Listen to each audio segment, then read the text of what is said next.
Uh, Hello, everybody, and welcome back to camp with the BackWoods Horror Show. With our special guest this week, Father Mahoney, Hello, hello. and our unofficial sponsor, Pabst Blue Ribbon.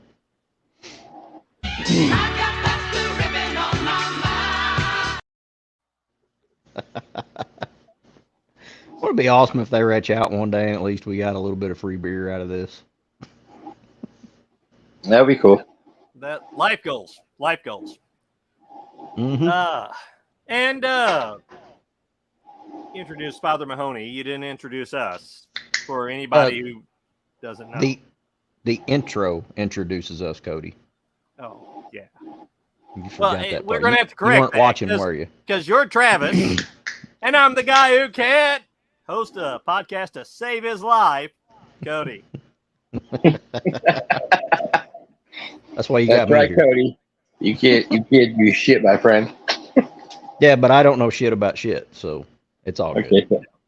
It's true. I mean, I wasn't arguing either points. Touche. No, not at all. That's okay. I just want to. According to some people, I just want to make friends with everybody, so I'm just popular. So. But yeah, it has been a minute. Me and Trav have both had pretty busy schedules this month with kids' ball games and whatnot. So we've been a little irregular, but it's okay. We got some use. What is it? The powder you eat to make your shit right. Metamucil. Metamucil now, and we're going to try to be more regular. We can do this. We can do it.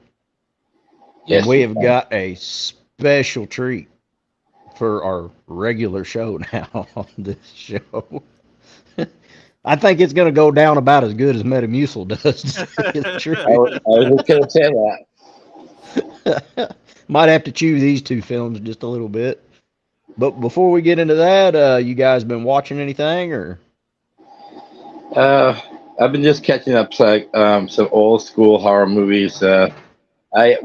Not old school, but my sister was introduced to Terrifier for the first time, and she thinks Poltergeist is scary. So she had a hard time stomaching that one scene with the gutting from the one side of the body to the other side.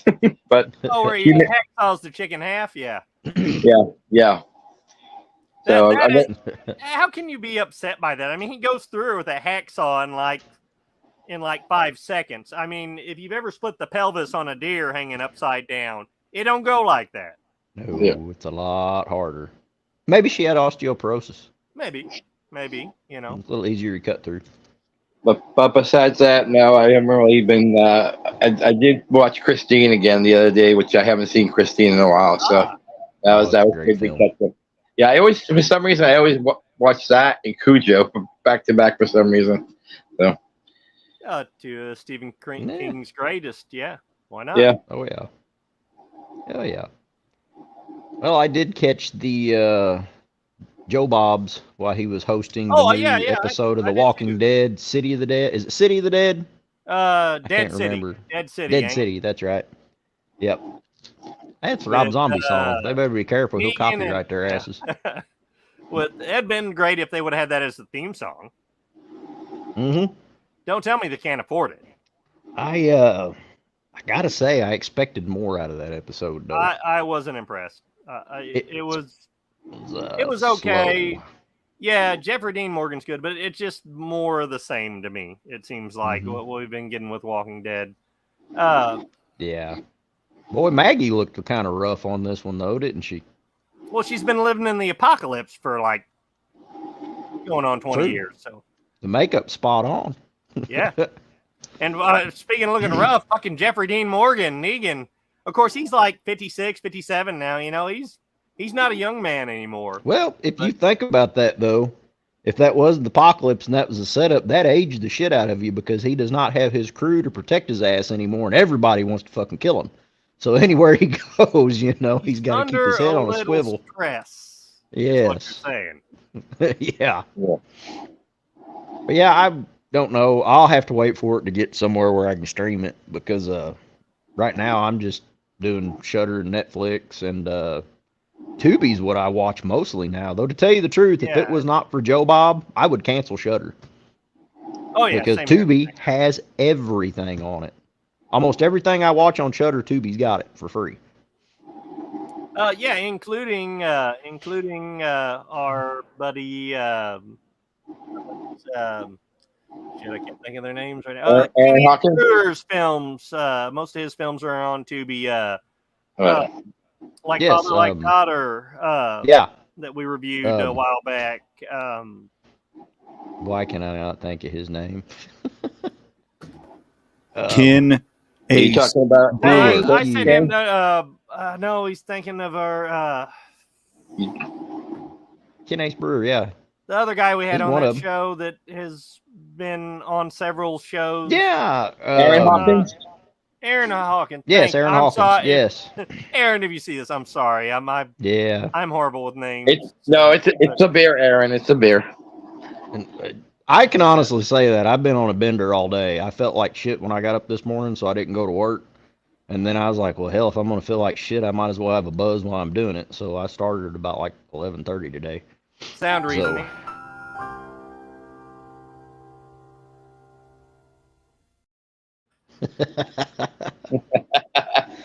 Every time he puts that clip in there, the Reading Rainbow theme song automatically kicks in my head for some reason. You remember the Reading Rainbow when we were kids? No, I can't read. Yeah.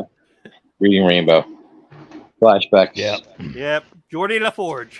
But I've been trying to catch up on Joe Bob. It's hard. But right now I am on the Mutilator, which I did not realize they dropped a Mutilator 2 this year. In January, the Mutilator 2 dropped. Oh, it's out? I knew they were making it.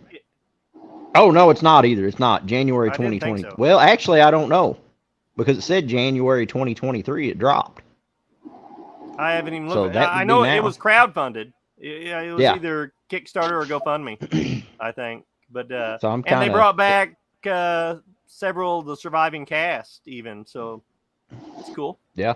Well, they all got to be getting I on up watched there. that on Joe Bob, but the night it aired back. What was like the first or second episode of this season 5? Third, I think. But it was great when they get to the pool scene. I looked over at Krista when the guy and the girl were swimming in the pool, and I'm like, "Is this the theme from Cheers? This is the theme from Cheers." And then I got on Twitter, and there was like 100 other people that said, "Is this Cheers?" Man, you know how bad that damn swimming pool had to stink the next day? Because the water was too clear, they couldn't get their special effects to work. They had a special effect where the girl's floating on her back, where they wanted a spear to come through her chest, but you could see the stuntman under the water, and you could see everything too easy. Mm-hmm. So they got gallons and gallons and gallons of milk to make the pool look murky. And that's why the pool looked. Could you imagine how bad that damn pool stank the next day? Oh, probably horrible. You couldn't put enough chlorine in that pool to.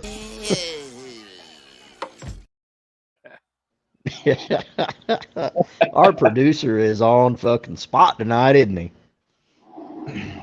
He is. Great job, Poe. Great job. He must have started drinking early. Probably listening to Henry fucking Rawlings, you know it? Oh, got it. There we go. Just a little late. That's a. Henry just woke up, so you got to give him a break. Yeah. Yeah, our one new viewer we had probably said, after that clip, he's like, I'm done with these assholes. Go to something else. They're just not used to the humor. So, Code, you been watching anything different or Just any Dead movies? City and getting to watch. I honestly, the second movie we're going to review, Bloodhook, I watched it. I watched it twice, and well, I had it on in the background a third time whenever I was out in the shop working. And I got to admit, I'm kind of obsessed with this film now. But no, aside from that, I'm trying to think if I have watched anything from my daughter's latest production. Yes, I haven't got to see that yet. Her short film.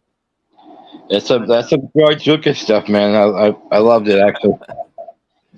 But God, have I watched anything else? not Finally finished season 4 of Netflix's You, about Joe the serial killer. It's a great series. It's awesome. The lead character is Joe, and he's a stalker, serial killer, but they do this thing kind of like a la Devil's Rejects, where it makes you root for him most of the time. Ah, I like that. That's cool. That's cool. I did finish, it's not horror related, but I did finish Arnold's Fubar. I finished the season of that. Yeah, and it's going to another season. It's got approved for another season. Yeah, I got to say, I'm really impressed by it. I liked it. Screw your freedom. I'm not real big on, comedy and action, if it's got to be done right, and this one's done about right. Well, he had that movie True Lies that was a great mix of action and comedy. Yeah. Well, that's what this was supposed to be. He'd mentioned this is supposed to be like a spiritual sequel to True Lies, because they never did get the sequel to happen. He always wanted to do it, and it never happened. And then he became the governor. Did you see that True Lies, the television show, got canceled after like a couple of episodes? They tried to revive it. It didn't. Arnold had nothing to do with it. They were just trying to have a TV show. And it got canceled. I vaguely remember hearing about it. Yeah, well, that's why it got canceled. No one cared. It's kind of like that. Think about that. There's been so many movies over the years, even back to like the 80s, where they actually had TV shows that tanked. They had, when I was a kid, they had the Bad News Bears TV show. And it was a big terrible thing, that was a big thing in the late 80s, early 90s. If a movie was a big hit, boom, let's crank out a television series. And 99% of the time, they were awful. You remember Smokey and the Bandit? Oh, my God. That on, what was it they called that on? It was on TNT. It was, what'd they call it? They had it on with... It was on TNT or TBS, I can't remember. TNT, because they had it, their Dynamite Pack or something like that, they called it. Where they had non-stop Hercules action and dynamite. Yeah, Kevin Sorbo, Hercules. Xena Warrior Princess was on with it. Xena Warrior Princess was epic. I remember he didn't even drive a Firebird, for God's sake. It was a Dodge Stealth. Yeah. I was like, That probably took a few years off of Burt Reynolds' life. That was their fucking fault there. Yeah. Really. But old TV shows that tanked, never really made it. But one great thing about the 90s, all the TV shows based on popular 80s and early 90s movies that they come out with, one thing that I really did enjoy about the 90s was all the reunion shows we had of CBS especially was big about doing reunion shows of popular 70s and 80s series. We got they did a MASH reunion, which it wasn't an episode. It was just bringing all the cast back to talk about it. But my personal favorite, of course, was 1997's Dukes of Hazzard reunion. Yes. And that was great. Now they did, but they fucked up and a couple years later did a sequel to their reunion after Denver Pyle, Uncle Jesse, had already died, and that it wasn't that good. Yeah. You remember Vance and Coy? I remember Coy and Vance Duke, in season 5 or 6. It was 6. It was 6. Yeah. 6, because they came back for 7 after that. After they brought the Bo and Luke back in 7, and the damage had already been done to the ratings. Yeah, and then they never mentioned them again either. Nope, they left on the first episode of season 7, and that's the last anybody saw or heard of them. Speaking of the Duke brothers, the blonde-headed Duke brother, what the hell's his name? John Schneider. John Schneider. I do want to see his new film he's got out. It's a patriotic film. Yeah, I cannot see remember the reviews name for it of it all to the time save on- my pops life. up on Yeah. Facebook. Yeah, I do want to see it. It looks pretty good.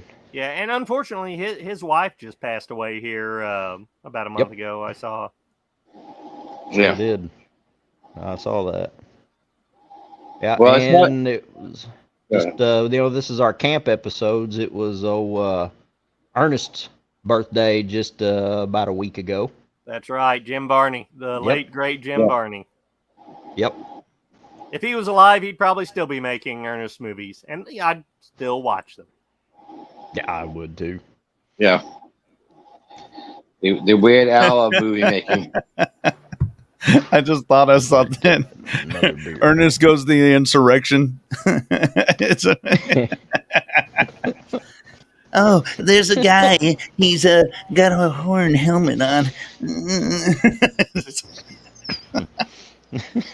Nancy Pelosi. There's her desk. Ernest goes to the insurrection would be great. That would be awesome. Am I crazy to think that Jim Barney would make a great Joe Biden? He could really play about anything. He was a great actor. Oh yeah, he was. Yeah, All right. I'm sure his Biden impersonation would have been spot on. Yeah. Oh yeah. Or if you want to go a little taller, we could have got Leslie Nielsen if he was still alive too.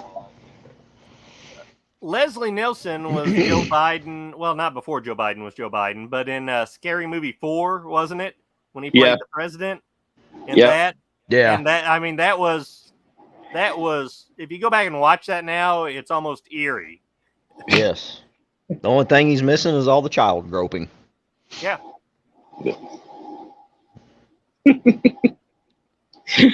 Oh shit! I just had a bad visual. Gentlemen, shall we jump into it? We shall.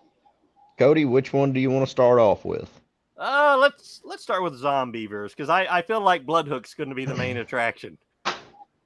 Oh man, I tell you what, Zombeavers 2014 film. Really no actors worth mentioning. There is one little hot sex pot. Yeah, you're forgetting the cameos though. The cameo at the beginning and the ending, that is none other than the guys driving the truck, Bill Burr, and that's fucking John Mayer, the singer with the mustache. Yeah. Oh no shit! Yeah, I didn't even notice. And comedian Bill Burr, you know who Bill Burr is, right? Man, I tell you this thing. I was like, wait a minute, is that Bill Burr? Like, what the fuck is he doing to this fucking low budget horror movie? But yeah, apparently you know, he really fucking beavers, man. I mean, you know, what the fuck is going on out here? I'm trying to swim. Sorry, I had to do Bill Burr. You're good. You do as much Bill Burr as you want, mister. Director Jordan Rubin. The budget was a little under $2 million. Cody, take a Mr. guess. Natters, Mr. Natters, you can't see it, Trav, but Mr. Natters. Ernest goes to Epstein Island. Oh my God, that would be terrific. That would be a good when he goes there to save all the little girls on the island. Oh damn, that's good. Cody, take a guess at what the box office was of Zombeavers. I will take that guess in just a moment. Why don't we watch the trailer so everybody can kind of get a feel for it? Sounds good.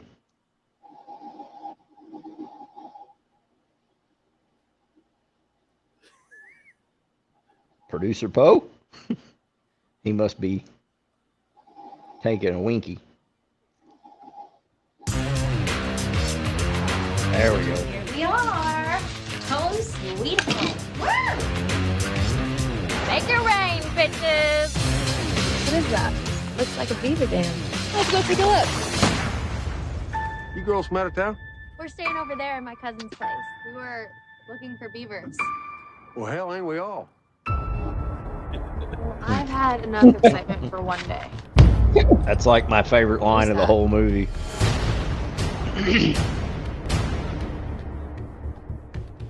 Someone in there? There's a beaver in the bathroom. Kill it! please go swimming now?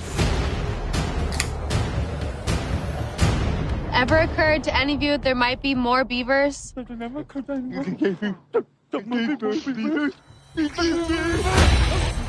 The fuck? Is that blood? Never seen a real beaver before close. Well, maybe you should try going down on me once in a while, Bud. We cannot turn against each other right now. That is exactly what the beavers would want. Beavers are generally more active at night. Their road's blocked. We sure as hell can't get through on foot. Fuck a bag of dicks!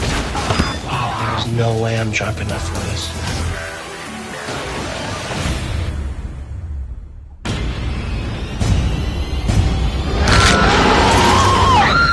I mean, really? Well, we don't have to talk about it now. That was all the best points of the movie right there. Yeah, I know, huh? No, it didn't have the boobies.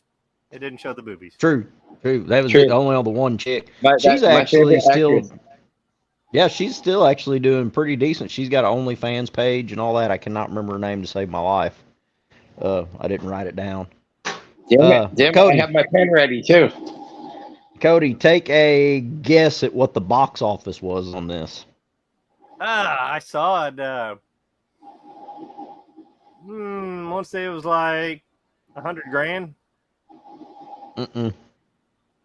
If it's right, what I found was $44,000. And what was the budget? A little under $2 million. Oh, wow. Yeah. I do not love. I saw this as soon as it came out, or right around that time. No, I take that back. I think I waited for it to drop on Netflix. But once I saw the trailer, stumbled across it on Facebook back in, what was it, 2013, 2014. Mm-hmm. I remember instantly, like, I have to fucking see this. Oh yeah, it's fun. It And so the creatures, many practical effects. yeah, the and creature features remind me so much of those late '70s, early '80s creature nature flicks. gone You know? awry. Yeah. Yeah. And it's all kinda the like- throwbacks in this movie. I mean, you start right off with Return of the Living Dead throwback, Mm-hmm. with how the whole thing gets started with Bill Burr and fucking John Mayer. I didn't even tell today. Yeah, I've seen the movie several times. I did not realize it was fucking John Mayer. I did not know.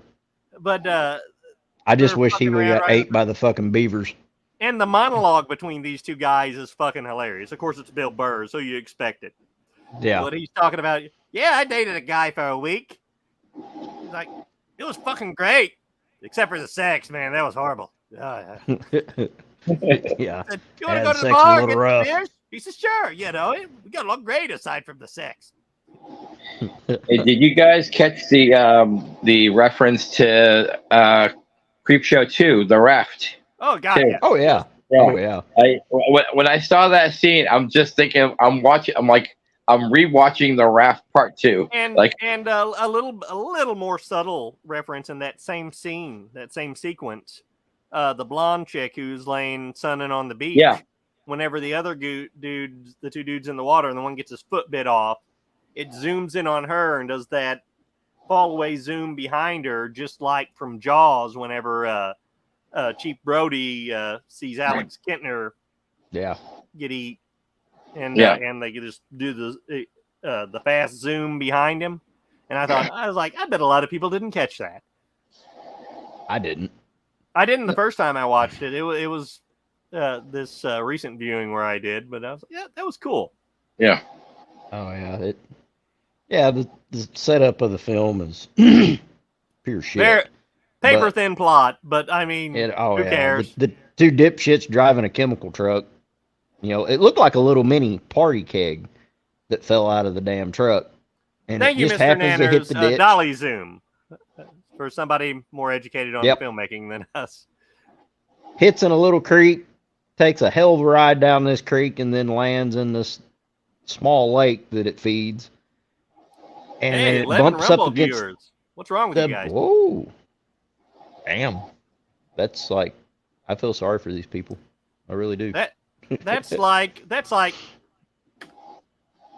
10 more than viewers than we usually have, and that's Yeah. including Poe. Yeah. Yep. And then the little deal slides up to the beaver hut, and just when all the beavers swim up and crawl over their hut to look at it, it starts spraying shit everywhere. And this So thing it bounces off it the goes highway. through rapids, bounces off Yes. rocks, and everything, and it waits right till it gets up to the Still. beaver dam to. Yeah. And kind of looked like in Teenage Mutant Ninja Turtles, it kind of looked like the ooze. Secret The of secret the of the ooze, yeah. It looked like this neon green shit, you know. Yeah. But yeah, and apparently this lake has hundreds of beavers living in it. They have a beaver problem, yes. Yeah, Yes, they have a big beaver problem there. Yeah, and it's not the nice little beavers. These little fuckers are. Is it just me, or did these beavers, especially once they become Zombeavers, it kind of remind me of a cross between Cujo and Jim Henson's The Muppets. Yeah, well, kind of what it reminds like I was saying, me that's of. what they go full practical effects, on it, and I've definitely got to give them credit for that because yeah. I mean, it doesn't always look that great, but just the fact they went full practical. And for a movie, that's the thing about this movie, though. They probably could have made the beavers look a little better because you could tell they had a very talented special effects department working for them. But I don't think they would have wanted to because they knew exactly what they were doing with this movie. Yeah. That's what I was They saying. knew exactly the tone they were going for, and those practical effect puppet animatronic beavers, they were ideal and comical a lot of times. Oh yeah, it sure as hell wasn't about the storyline Yes, or Mr. the Nanners, plot. they have some nice beavers. Definitely some nice beavers. Gotta watch it though. Fuckers bite. At least in this movie they do. There was one really shocking moment in the movie that like totally caught me off guard was, when they're trying to figure out how to get off the raft and the guy just hucks the dog. And you think the dog's going to make it. Yeah. Oh yeah. Oh, and it just happened. Well, and plus it just adds to the guy that chucks the dog because, the whole storyline was the friend, it was a group of girls going out and one of the friends had been cheated on by her boyfriend. The blonde chick, so they were getting away and then abracadabra, the boyfriend show up and then they're all staying there and it was the boyfriend that cheated on her that chucked the fucking dog in the lake to make the sacrifice. So then they all hated him even worse, but I would have done the same thing. It was the brunette's dog, though. It was the brunette's dog, the one that went topless. And let's not pass over that. Those were nice. Very respectful, not anti-feminist way were some very nice memories. Yeah. Yes. They were. I paused it twice on topless scenes in this movie. And then, too much information, Rob. Too much information. But we're glossing over before the raft. The first time the girls go swimming before the guys show up, and they get out there, where you get the topless scene, and then they run into the hunter. I can't remember. He's so familiar, that actor. He's been in a ton of stuff. Oh, he's been in a ton, but he's always the one you can't remember. Yeah, he was great too. He was great in this. Oh yeah, he's a good actor. What did he say? You need to put some more clothes on. They're like making excuses for her. He's like, no, I mean all of you. Yeah. Yeah. There's decent folks that live around here. Yeah. What are you girls doing out here? Well, we're looking for beavers. Well, shit, ain't we all? That's the best line of the movie right there. It is. Easily. Even surpassing Bill Burr. Although A Bag Full of Dicks was a good one, too. Yeah. Oh, yeah. And, of course, it's got the one dickhead I can't stand, the one that wears the sock top everywhere he goes. Even when he's fucking swimming. Can we not gloss over that there are really no likable characters in this movie? Aside maybe from the dog? Just two of the chicks, and that's about it. Well, there's likable boobs, but that's about it. Yeah, well, the chicks, they're all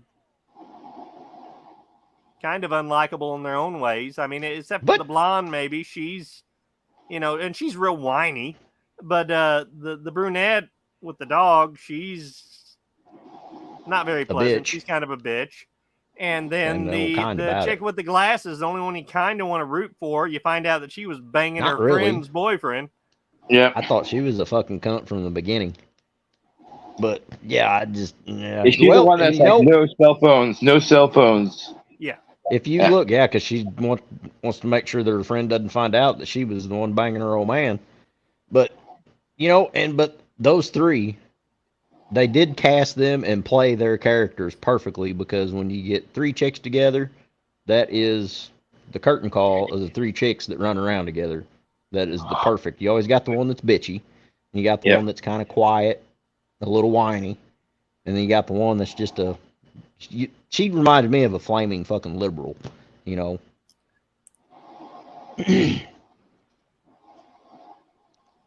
No, they all play their role great though.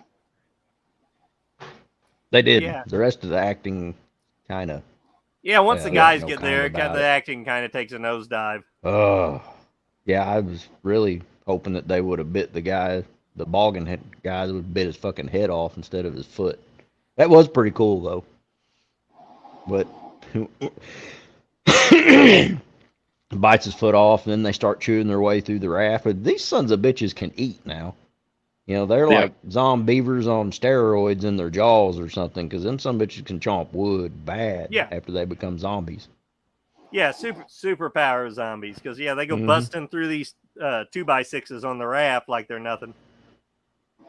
And then I forgot what they put one of them on the table. I forgot what they did, and they pinned him down. It was the one that they beat the hell out of in the bathtub. In the bathtub, That was in the bathtub, but they beat the hell out of it in the bathroom floor. And then they put it, Mr. Natters, don't get me started with the goddamn liberals. Yeah. Well, don't worry, they all die in this film. Yeah. Everybody. Except Bill Burr and John Mayer, which we don't know that they don't die. Well, I don't know. God takes care of fools and drunks. Fools and drunks. So yeah, we're kind of covered, and so are they. That, yeah. But forgot what the fuck I was talking about now. Talking about the beaver that was pinned down on the table. Oh yeah, and they put it up there, and they're trying to figure out why it's not dead, and the other dude ends up stabbing it. The one boyfriend that cheated on his girlfriend stabs it in the head, and they just throw it in a trash bag and throw it out on the porch, as one does. You know, you'd think they'd at least take it out, to the edge of the yard, throw it out in the edge of the woods, But no, they leave it on the porch, and it reanimates and crawls off the porch. But no, he didn't stab it directly in the head. I think he got it in the neck, right behind. Got it. Yeah, he got it on the side. Yeah. Now I can't remember how, but there's another time when one gets in the house and it's on the. Is it on the table? That's the same one. It comes back right after what happens on the raft, and she runs off and leaves them, and she gets back there, and the one that they beat the fuck out of with the baseball bat and stabbed attacks her. That's right. Where was it at? Was that happened in the floor or something, didn't it? I remember is jumped off the table on her or something. That's right, and she fell backwards, because all I remember is she's sitting there with the legs spread, and it's like the beaver's trying to eat her beavers. He's coming at her, and she eat her beaver. Yeah. He's trying to stab him, and she stabs him, and then he like pulls himself in half from where they stabbed him and beat the shit out of him, and he's still chomp, chomp, chomp. Yeah, that was a pretty good scene there. If the beaver could talk, he'd be saying, "What a beaver that is." Yeah, and then of course she gets. I don't know if that's where she gets bit. She gets a scratch or something on her leg.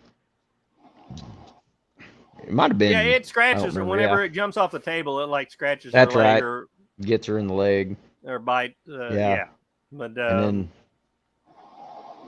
then from then we go to the other good scene where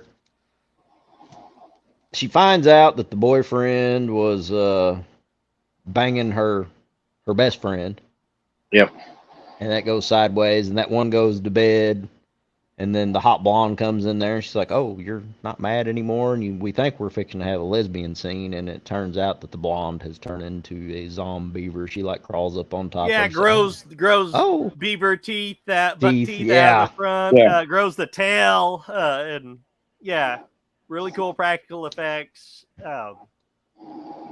But It's like we're Chuck E. getting- Cheese, like a crack-headed Chuck E. Cheese.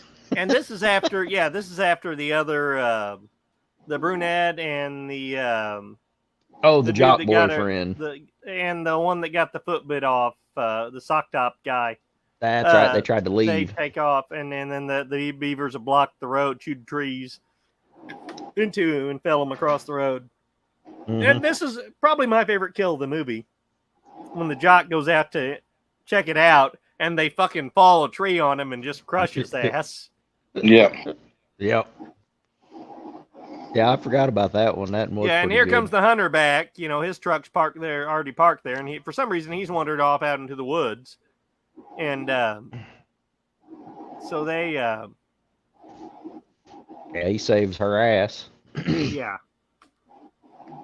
After she's been a miserable bitch to him. But yeah, they go back, can't make it to the house, so they get over to the neighbor's house, which they've already been the old man and old lady, which we glossed over that earlier. Oh yeah. They've already been slaughtered and by the turned. Zombeavers.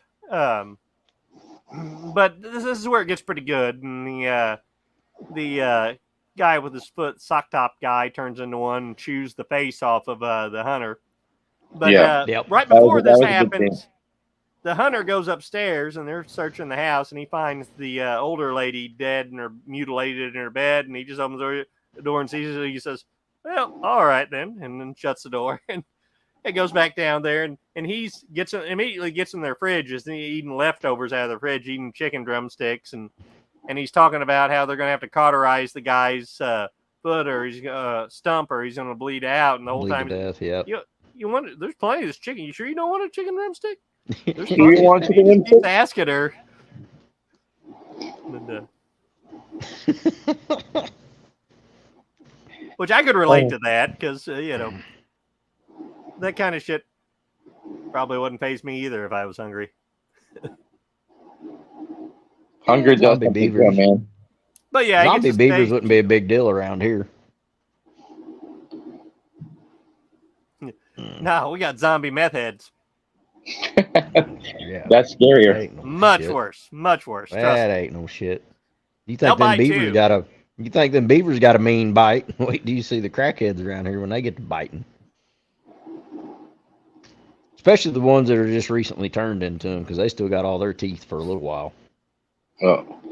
What kind of animal is like around you guys' area that could be deadly, like to make a movie out of? Do ex-wives Or- count?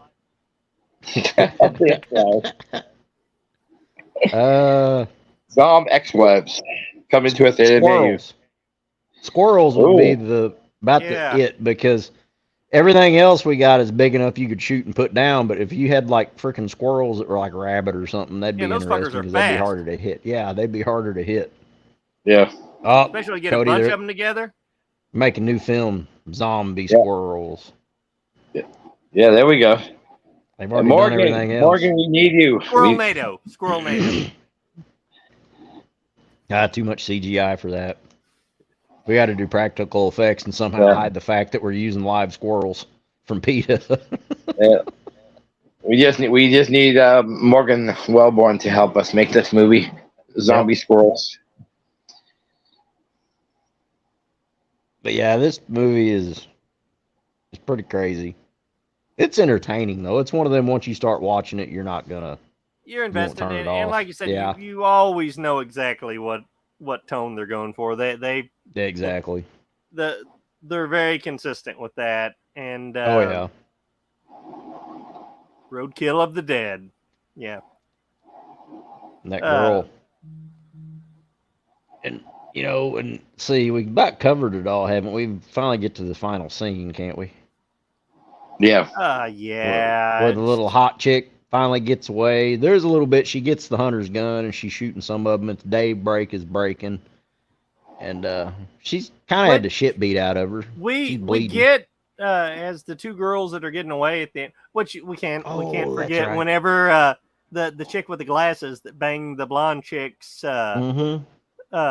boyfriend, when they're the boyfriend and the chick with the glasses are trying to escape through the bathroom window, and and she wants to make sure he's not bit first. So she makes him take off all his clothes. And he's like, well, if you're going to take off all your clothes, or if I'm going to take off all my clothes, you got to take off all your clothes and show me that you're not bit. So she takes off all her clothes. So they immediately go to banging. And about that time, the girlfriend, who is now Zombeaver-fied, busts through the door and bites his sack off. Yes. Oh yeah, I forgot about that. Like, that this is great.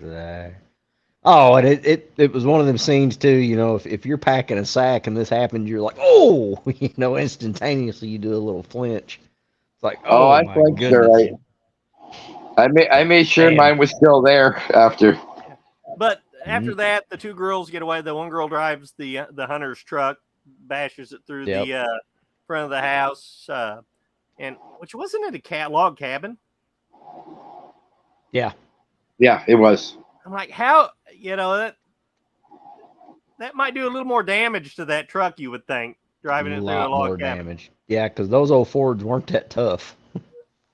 But yeah, they get away, and then you guys can tell me what you think on this. Once they get to the spot where the road's blocked and take off walking, the chick with the glasses pulls a gun on that she found in the glove box of the hunter's truck on the brunette, who's all banged up and shit after jumping through a window to get away from the zombie old lady in the neighbor's house, but because she thinks she's bit and going to turn into one. Yeah. Mm-hmm. And but then it ends up the other girl turns in the chick with the glasses starts turning into a zombie, and the brunette whacks her in the head with an axe repeatedly.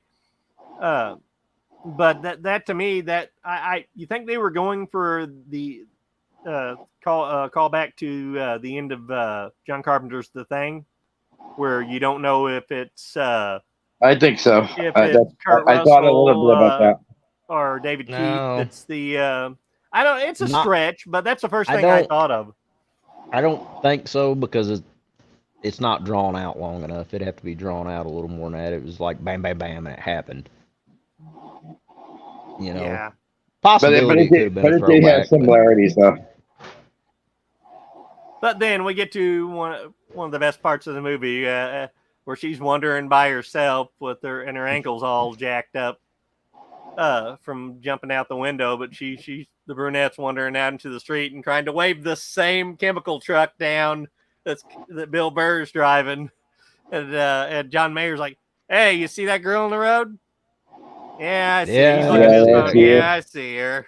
And then it ends just like a split second before they plow her down. Oh yeah. Oh well, we left that out in the very beginning of it. It's like, hey, you see that deer? Yeah, I see that deer. Yeah, I see that deer.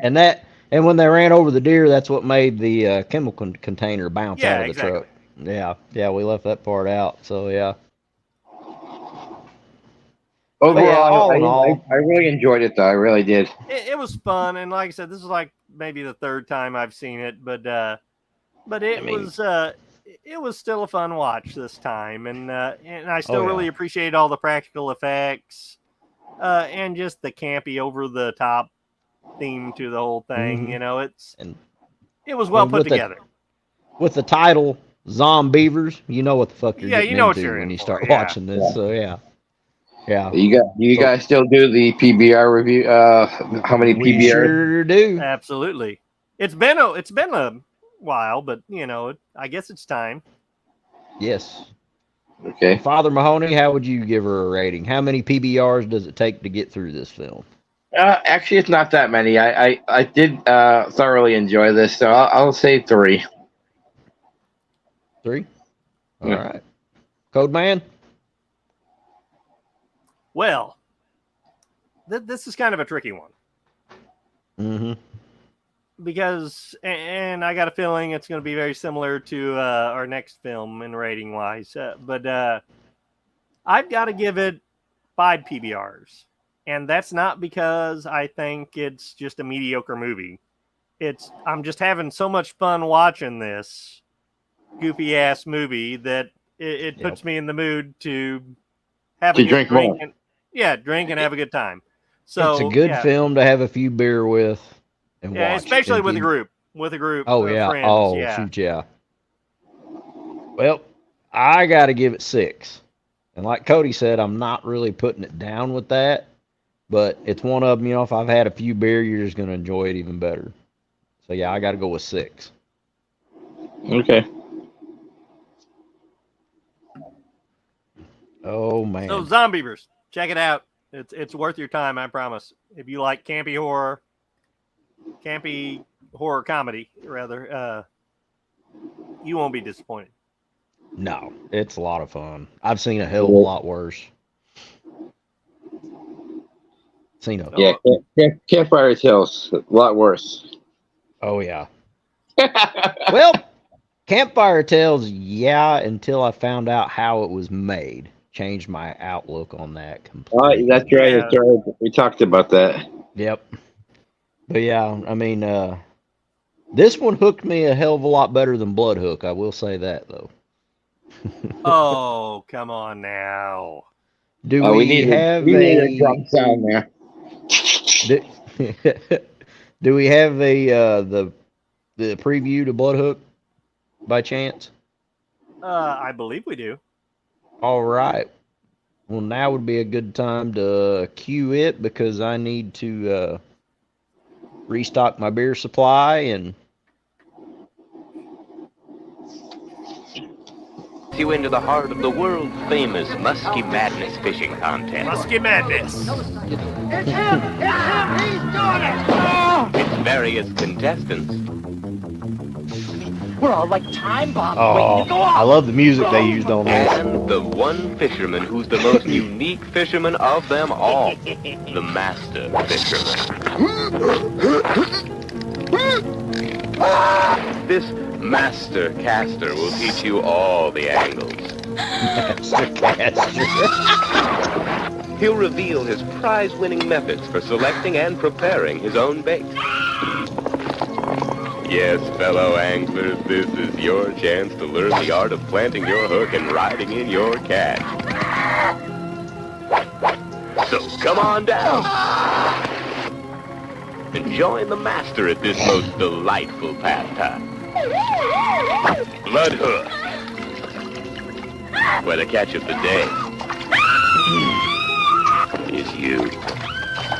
See Blood Hook fishing.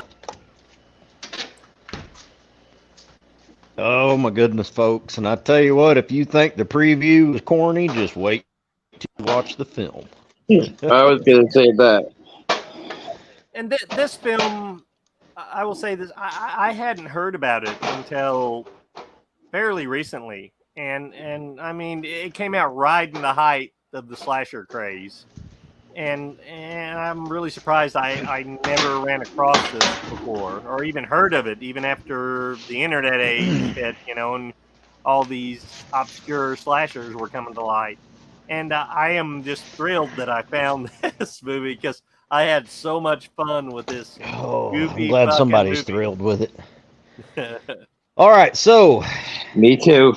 As the preview said, Blood Hook, a 1986 Trauma release. This is a Trauma film. But it doesn't have the Trauma opening. It doesn't even mention Trauma in the beginning. One thing I found on Lloyd could have swore I saw the Trauma. No, Lloyd Kaufman was a co-executive producer on it. Mm-hmm. But it doesn't. Oh wait, it does say a Trauma. It does say Trauma release. I could have swore it didn't have the whole Trauma deal. Trauma did. I think they did a release party like many years later. I think it was like 2000. I was reading about like 2004, 2005. I think they had like a free showing of this movie. It's a different production company because it was Lloyd Kaufman was like I said, a co-executive producer, but it did not have. It didn't come out as a Trauma film. That's the thing. But I believe it was taken under Trauma's wing. Although it's a very bad movie, it doesn't feel like a Trauma film either. Cody, you're so excited about this film, your face is frozen. Bless your heart. Oh shit! Really? Yep. Can you still hear me? Yeah, I can still hear you fine. Oh well, we'll just go with that then, and hope it unfreezes. That's good. Had a budget of $200,000, and the director was Jim Mallon. Filmed in the community of Hayward, Wisconsin. Hey, up in Grandpa the Nerd's part of the country. Oh, no shit. That's Yeah. pretty cool. So he probably knows where the giant muskie is then if it's still there. Yep. So, first off, good God, the dialogue of this film. The dialogue. That's the first thing I was gonna say. Oh. You beat me to it. The bad acting, the super slow pace. I didn't think it was and, that slow. And it's rated as a slasher, but I don't really consider it a slasher. It's a stretch. Cody, you're not froze no more. Awesome. It's kind of, well, what would you call it then? A giallo? I mean, he's wearing black gloves. I have a hard time setting through some of the giallos too, so it's more giallo-esque than slasher-istic. It's definitely, it's a murder mystery. Yeah. I'll give you the murder mystery, but slasher. And I've just got to get this out of the way, and you guys will have to forgive me, okay? But this is a really bad pun for a really bad movie. But this fishing movie has a hell of a lot of red herrings in it. I thought you were gonna say it had you hooked. Oh, it's got him hooked. I can tell by his facial expressions when he talks about this. It's come on. Shut up. You're not funny.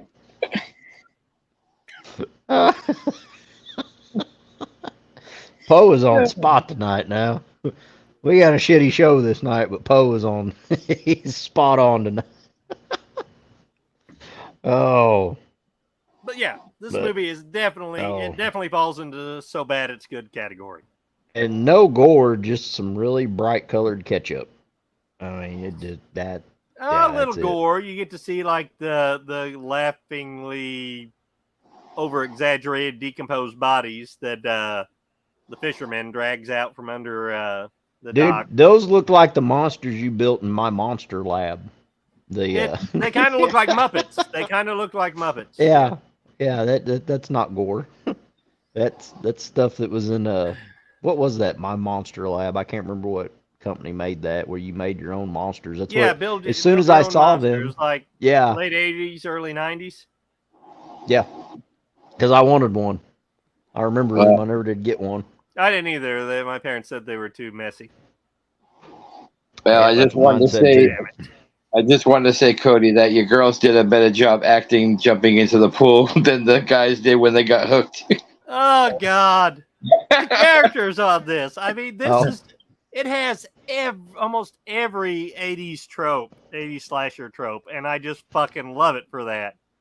Because when they did this is, before the tropes were really tropes, but they still found them all. Yeah.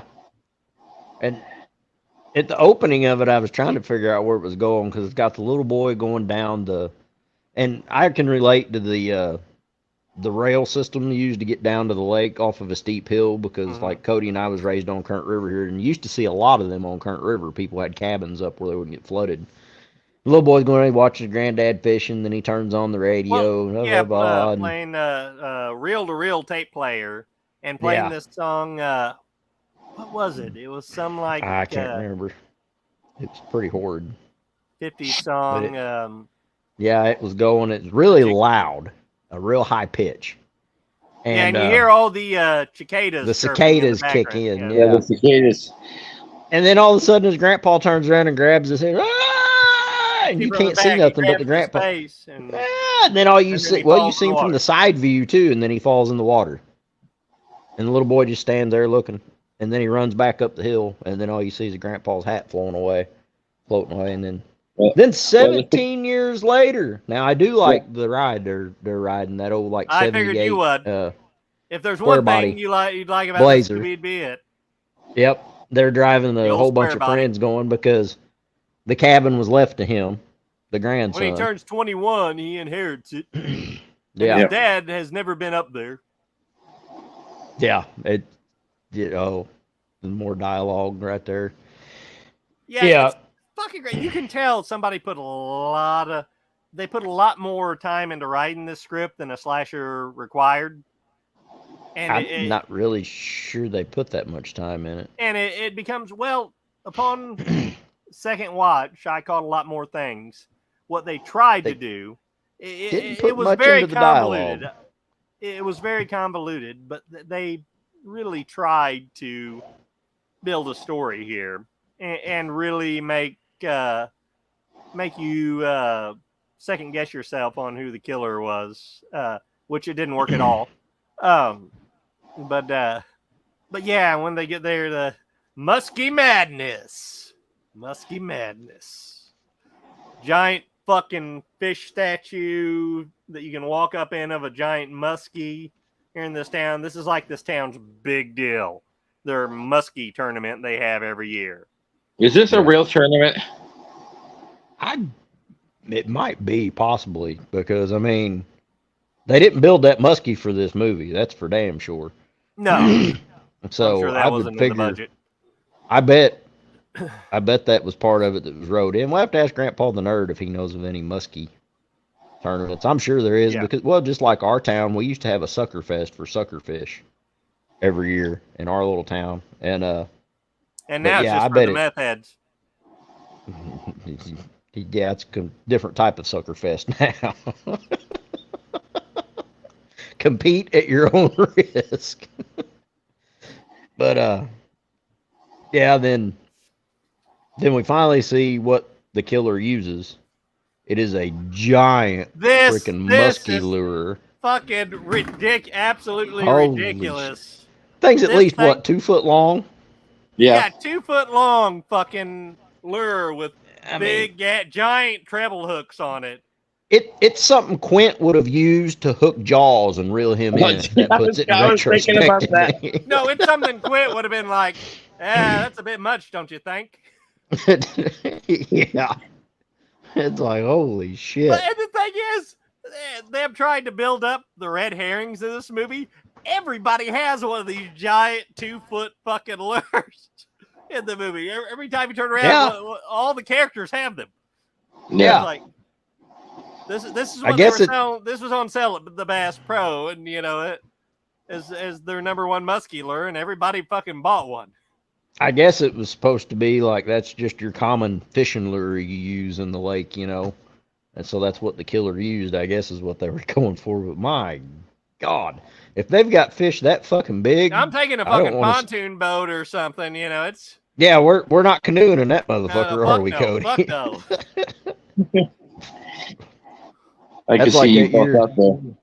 Oh, that's like that year me and Cody we were floating and we kind of coasted off, and the river kind of made a left turn, and then there was a cove that went out to the right. I know exactly the story you're about to tell. We were down to where Current River flows into Black River, right above Current View. I know anybody listening probably don't know where that's at, but it's right on the Missouri-Arkansas state line in southeast Missouri. And the river goes from being very clear to being very muddy before it flows into Black River in Arkansas. And we used to float this stretch of the river and fish it all the time when we were younger. And go ahead, Trav. I'll let you finish that one. But and we slid in this cove real quiet, and we're looking, and I didn't notice it. I was tying on a new lure. Cody's like, "Holy shit, Trav! Look!" And you look. Well, no, you said You said that one of the things me and Trav would always do when we canoe together when we were kids was when we were in a deep hole of water, one of us would holler, "Swimming hole!" Well, that was one of our main swimming holes just past that, remember? Yeah. It makes that bend and it's pretty sharp and then it's swift. And then a real long, wide open stretch of river, yeah. So we're in this cove and I'm like, Cody, look at all these gar. And there's like, at least 40, 50 gar, all floating, look like little submarines, all staged out. Yeah, alligator gar with the big long snouts covered in teeth. But and about that time, none of them, we're talking. Not real big. Maybe there was a couple good size, maybe 3 foot to 3 foot, yeah. And all of a sudden we look down and I'm like, what is that? And something's just coming up. And I'm like, we saw the bubbles coming up. Shit, yeah. And we look, and I'm not kidding you. This sucker was more bigger around than a dinner plate. I mean, it looked like a log coming up. And I'm like, holy shit. And Cody sees it and gets a little excited and dropped his paddle or done something with his paddle and hit the side of the canoe. And all the gar and everything went. But this one was an alligator gar. I guarantee you it was at least a 14-foot gar. We were in a 17-foot canoe, and it wasn't 6 foot from us, and it was close to the length of the canoe. Needless to say, we did not swim there. Well, we was like, well, there ain't gonna do no good us fishing in this spot because all them gar, you know. So we went on paddling on down, and we hit that little fast part of the river. Said, hey, Cody, swimming hole. And I'll never forget. Cody looks over his shoulder with a cigar in his mouth. Said, I think I'm gonna set this one out, bud. I'm like, yeah, I'm not getting in the fucking water here either. I mean, them gar ain't gonna bother you. They're gonna run from you, but still, just seeing that big fucker made us think twice about getting in that water. Yeah, definitely. Well, as big as that gar was, he'd had teeth at least an inch and a half long. Yep. And I've never fished for muskie. I mean, honestly, this movie kind of turned me on to it, though. It looks like it'd be a hell of a time, especially when they were talking about all the shit, how aggressive they were and all the shit they'd eat. So. Yeah. Well, I've caught some pike out of Current River, and you take a small pike, puts a hell of a fight. Oh, yeah. And I could only imagine catching one of them big muskie pike.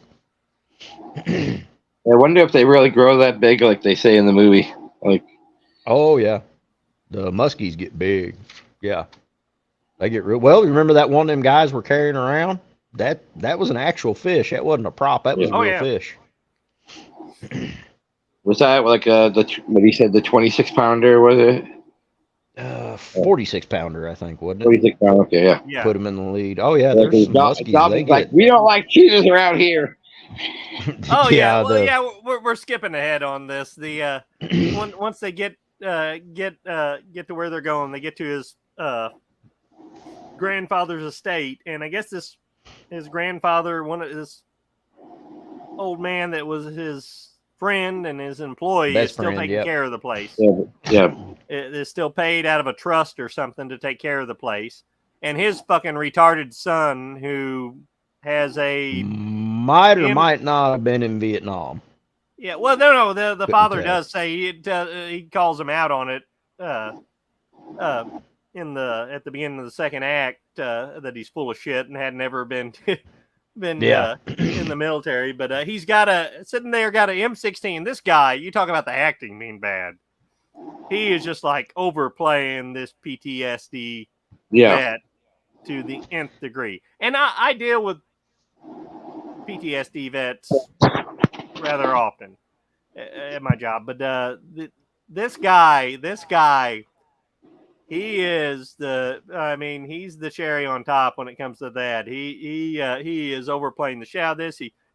They walk up to this guy and he's clutching this M16, which we later find out is made out of what, wood or soap or some shit. Wood. And he's got beer cans all around him and shit. And the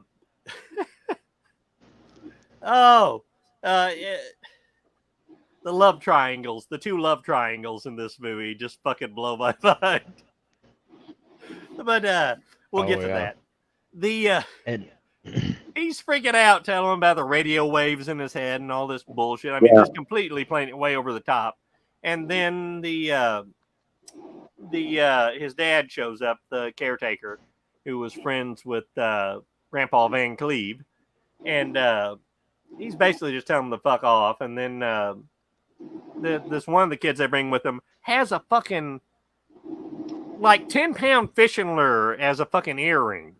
You know that can't be comfortable. It's weighing down his head. He's walking crooked. But before we did the show, I almost went up and stuck some of my lures to my head. I'm like, you know what? I'm not going to do that because I'm going to drink a few beers and touch my head and stick a fucking hook in my hand. I'm not going to do that. This fucker now I understand why you got the bobber. Yeah, that's why I got the bobber. But this fucker has like a fucking 8-inch fishing lure hanging from his ear.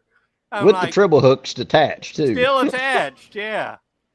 And right from the get-go, anybody that fishes knows those hooks are cut. They're not really functional hooks because the first time you turned your head, you would hook yourself in the fucking jugular. and then you would not be able to move. Yeah. And this character is so fucking annoying. Oh, over the top. And 80s characters, 80s slasher characters. Come on. Oh no. No, easy. No, he gives 80s slasher characters. 80s. Like I said, just think of me. I'm just a normal guy. Just think of me like a normal guy in a clown suit. Boom. Fuck you, man. We're done. Yeah, that's what the locals were thinking of him too. They're like, yeah, fuck this guy. But they get to the giant fish with the where they're having the big muskie competition, and there's this fat old bastard who is got a sign up, and it looks like he's there by himself. Nobody's talking to him or anything. And he's trying to, everybody that comes through, he's trying to challenge him to cast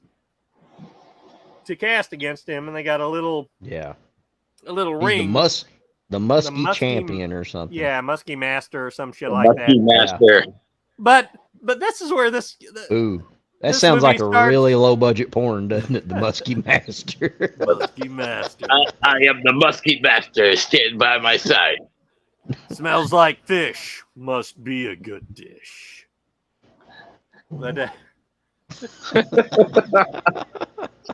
I was trying not to laugh. The one they brought with them, Finner. Finner was his name, wasn't it? Finner, yeah. So, this fucker, he's got his fishing pole like in a fucking pool cue case. He opens it up. No, that's a fishing rod case. I've seen them. Okay, well, I stand corrected then, because I've never owned one. Yeah. Mainly because all my fishing poles are cheap. But this fucker pulls this thing out, puts it together like he's assembling a sniper rifle. Yeah, looks like MacGyver putting something together. Yeah, just about the time you're about to take him serious with it, he pulls out this pink bicycle handle with a tassel on it. And shoves it on the handle of it. And it was like, this is fucking ridiculous. And I love it. And the muskie master's dying laugh. Ha, ha, ha. And then he nails the shot. And he's like, you cheated. You no tassels. No tassels. You cheated. No tassels. It was almost like a recreation scene of the 80s movie Color of Money. It was 85 when he pulls out the pool cube and puts it together. It was the same idea when I saw that scene when he's Color of Money stole this because Color of Money wasn't that 87 or 88? No, 85. Oh, okay, maybe they did steal it from there. But then we get which reminds me of another story Trav can tell. The guy goads after his friend's disqualified for his tassel. The muskie master goads Baby Von Cleese into taking the challenge against him, and he takes the reel and casts it, and lands it. There's a guy sitting out in the lake next to him, and he lands this lure right in the guy's cup of coffee. Which, Trav, you know what story I'm talking about, right? Oh yeah, we're on another one of our floats, and we got our little big friend we call Baby T because he's the youngest one of the group, but now he's bigger than all of us. And I'm fishing on the left side of the river, and he's on the right, and we're probably 20 foot between us, Code. And all of a sudden, something hits my thigh, and I feel the feel of it because I've been hooked several times by my mom.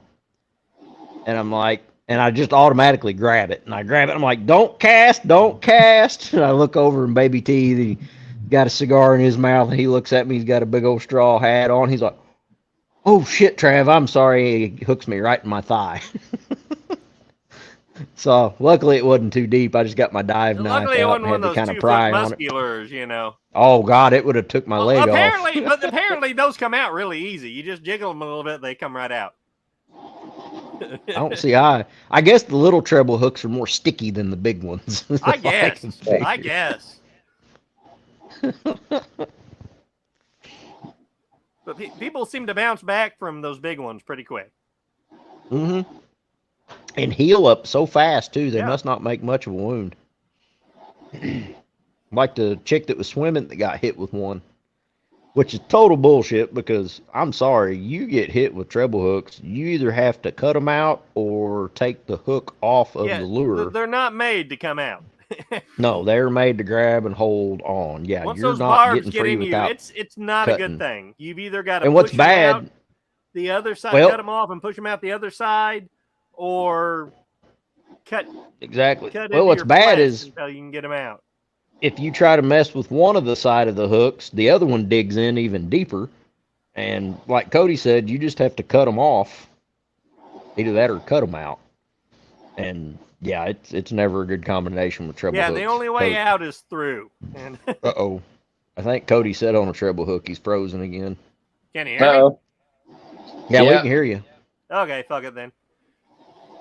You kind of look like one of the guys that was fishing in Musky Madness the way your face is froze right now. Yeah, but yeah, this movie, I mean, it's so cheesy and campy. And I think in '86, that's what we started in '87 when we really started getting all the horror comedies like Evil Dead 2 and shit, I'm drawing a blank now, but so many others, Well, if they would have coming out around made then. this a little more comedy-esque, I think it might have went a little. It would have floated better. Oh no, they definitely tried to play it straight for the most part. Which it's even you pulled up on Tubi, it's billed as a horror comedy, but I don't think that's what they had in mind. No, even the poster I found on Google search, it has a very campy. It looks like a '80s romp comedy. The poster. Oh yeah, with the poster where it's hooking the back of the girl's bikini. Yeah. Yeah. But, Mr. Nanners, Henry fucking Rollins eats treble hooks for breakfast.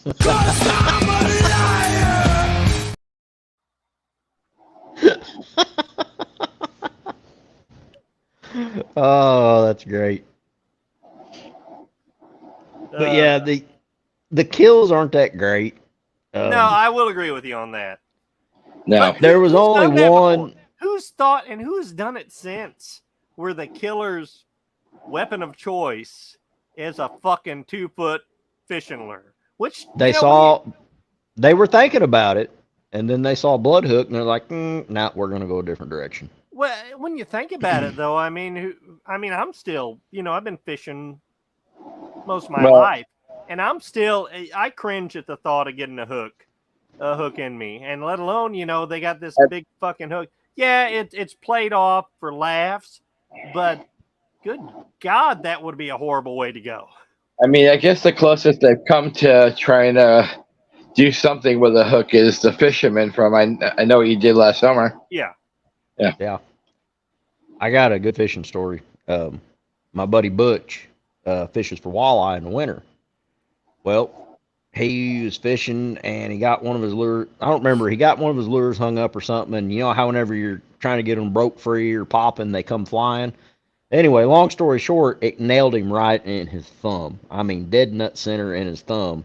Oh. He could not get this sumbitch out. It was a treble hook. So he cut it off. And, it hurt so bad he couldn't do nothing with it. So he had a half pint of Southern Comfort with him, for snow snakes, because that's what we got snow snakes around here, and you got to drink snow snake medicine in the winter. Terribly venomous. And so he's drinking that, and it still didn't help him. So he got to running up and down the river, and this is cold. You fish for walleye in the wintertime. So he's got his thumb out of his glove, holding it up in the air, running up and down the river, trying to get his thumb cold enough to it won't hurt where he can get this hook out. And he can't get this sumbitch out. And finally he gives up and goes. He's fishing by himself, docks his boat, and he has to go to the emergency room. And they can't even pull it out. They had to lance open his thumb to get this out. It was touching. It had dug into his bone just a little bit, enough where you couldn't wiggle it back and forth and move it, but it would spin circles still. It would not come out. Oh, shit. Yeah. But there's only really one cringe-worthy scene that gets me in this movie, and that's the mother of the year, the one that likes to go run down the wooded trails and leave her kid alone at the house, and leave her kid in worse than that, outside in a fucking baby pen, playpen. That one guy, aren't you afraid a bear's gonna come up? And what was her name? Anne? Something like that, I don't remember. The whole scene from when they meet her at the beginning, when they first get to the musky Muskie check-in station, and Yeah, they crazy always bitch. they keep doing close-ups on her, and she's always smiling. And hi guys, Yeah. you want to go run? Fucking crazy fucking eyes. You know, And some I bitches still you can just don't look know- at them and be like, they're crazy. Yeah, I still don't know what the fuck's up with her, because talks about that whenever Finner and dipshit with the lure earring Yeah. do go over to their house, like, oh, check out this. They played this song like 50 times in the movie, and I don't remember what God. the band name they said was. Oh, I love this one. They pulled the record out and put it on. They're sitting there, and they're fucking sitting down there on their hands and knees jamming out to this fucking record, you know, all this shit. And she comes over and takes the record off and said, no, that was my husband's. And, Yeah. Long comment here. When I was suddenly caught on the tip of my dick with the hook, that'll teach me to never fish in the nude again. Yeah. You always have to wear proper protection when fishing. Yes. Yeah. Fishes have diseases too. Don't ask us how we know this. I think that That's another the story. lady who jogged all the time, I think she should have had an Offspring movie. Oh my gosh. She goes and runs, and like Skinner or Thinner or whatever the hell his name was like, Finner. aren't you afraid a bear's gonna get your baby? Oh, we got lots of bears around here, yeah. And then they just go on casually about another conversation. That's what I'm saying. Like, what the She should have had fuck? her own movie. She should have had her own movie. I was like, if I didn't know no better, I would swore this was filmed in Butler and Ripley County. But from the Mother of the Year, and then she decides she's gonna work out. She's like, well, this is the only way I can get away and work out. You know, I have to put my baby in danger so I can work out. So she takes this, but this little fucker's in diapers. He can't even really walk yet, you know, a few steps at a time. So then she said, Mommy's going to work out. Come on, you go down to the lake and swim. Yeah. She takes this little, Go puts play him in the fucking lake, and then she goes up at least, 65 yards away and starts working out and doesn't even look. I I'm don't like, remember. Did the kid have a life vest on? no, he had a fucking diaper on that will be a sinker when it fills up with water. And I'm like, good, because the kid can literally get up and take like 2 or 3 steps, and he's got to sit down. You know, he's not even. My youngest is 7, and I got these kids at the river. I'm right fucking there. I don't let them get that far away, and I'm like, good God. Maybe in her defense, I've seen several float trips over the years with ourselves and many of our circle, where all we could do was get up and take a few steps at a time. Yes, but we can float. We can holler if we're in trouble. We all float. It's not our offspring doing that, because I'm like, good later probably, but I'm like, good God. And then, and the cicadas kick in too. We're glossing over some shit there. The cicadas kick in, and this little feller's in the water, and then all of a sudden you see that giant. The fucking lure is bigger than the kid. Bigger than him, yeah. Kaplop right beside him. Now that spot right there, I'm like, ooh. I guess because I'm a parent. And all of a sudden you hear the plop and and you see blood. Yeah, It got him, but somehow it doesn't hook him. And But the kid's bleeding. There's blood in Yeah. the water. The kid's legs covered blood, and like, No. There's ketchup in the water. Ketchup on him. But how? Okay, let's call it Italian blood. But how? Spaghetti sauce. Spaghetti sauce. Spaghetti sauce. That's crazy! Hey, I'm the Italian one here. Spaghetti sauce. How does this hook not, if it cuts him enough to bleed like that, how is it not, it must have just barely caught the edge of his, with just a little leg, maybe, but I don't know. It don't work that way. It's pretty. Unless that old boy was I guess you set the hook like you do on bass, and that little feller's flesh was so soft it just ripped out of him when he set the hook, maybe. But yeah, that was like, and she runs down there and gets him. Judges, and then then they'll take it. And then what blows my fucking something got your baby down there at the edge of the fucking water. You ain't got a clue. Cut him up. He's bleeding everywhere. So then she fucks the Vietnam Mike or whatever his name was. No, she So then didn't she fuck him fucks him. first. She fucks Finner first because after they get back from Yeah, the she run, fucks him first. Well, this is after they fucked. When the baby and then gets he hit. wants to come back that evening to see her, and she's like, "No." Yeah. And after midnight, after midnight, or after one after o'clock. I banged the crazy non-Vietnam bet. Then Tourette's G.I. Joe's in there putting the moves on her. But anyway, that's a complete different story. But then, okay, right down there by your fucking cabin, something attacked your fucking baby, so she decides to go fucking swimming at night. Yeah. Right fucking there. Well, Has again, no clue. You're getting ahead of yourself on it. I am. Yeah. Well, How can you get ahead of yourself on this movie, though?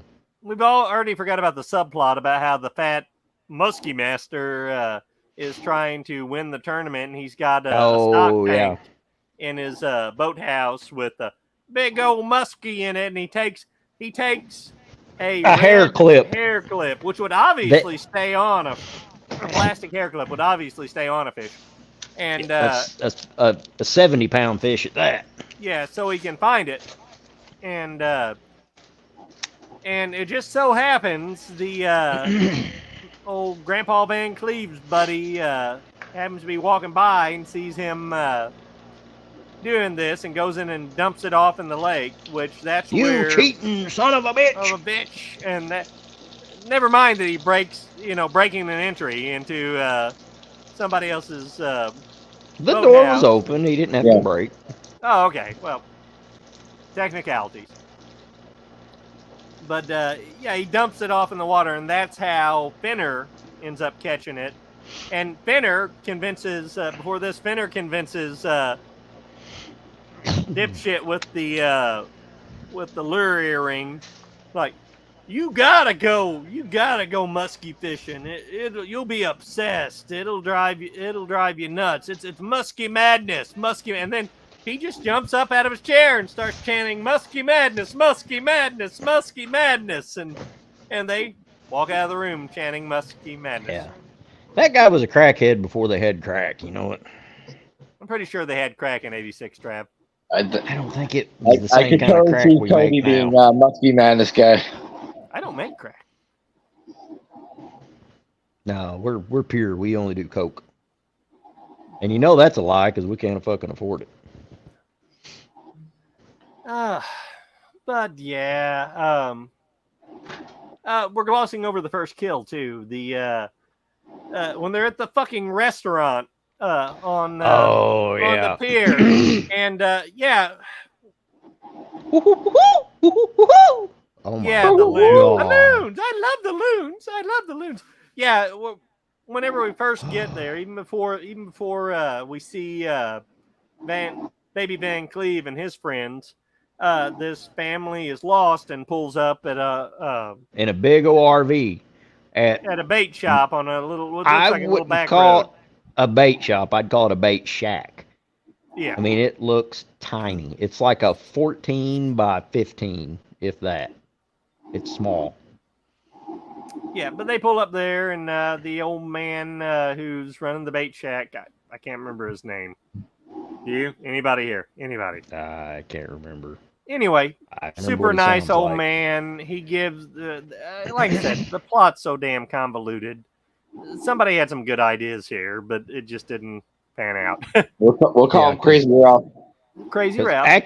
Actually, what we've been talking about this film, you probably think it really sounds like a shit show, folks. Well, we make it sound better than what it is, to tell you the truth. I'm not necessarily going to say that because this. Wow, if you love 80s slashers, this isn't a slasher. If you tell people this is a slasher, they're going to be horribly disappointed. They're going to wait for Jason coming out. It's like telling women they're going to the gynecologist and they go to a proctologist. I retract it's two my completely statement, different Trav, things. for fuck's sake. It's not an 80s slasher. It's an 80s hooker, and you're probably going to get an STD from it. I like that. That's better. Jeffrey Epstein was the man's name.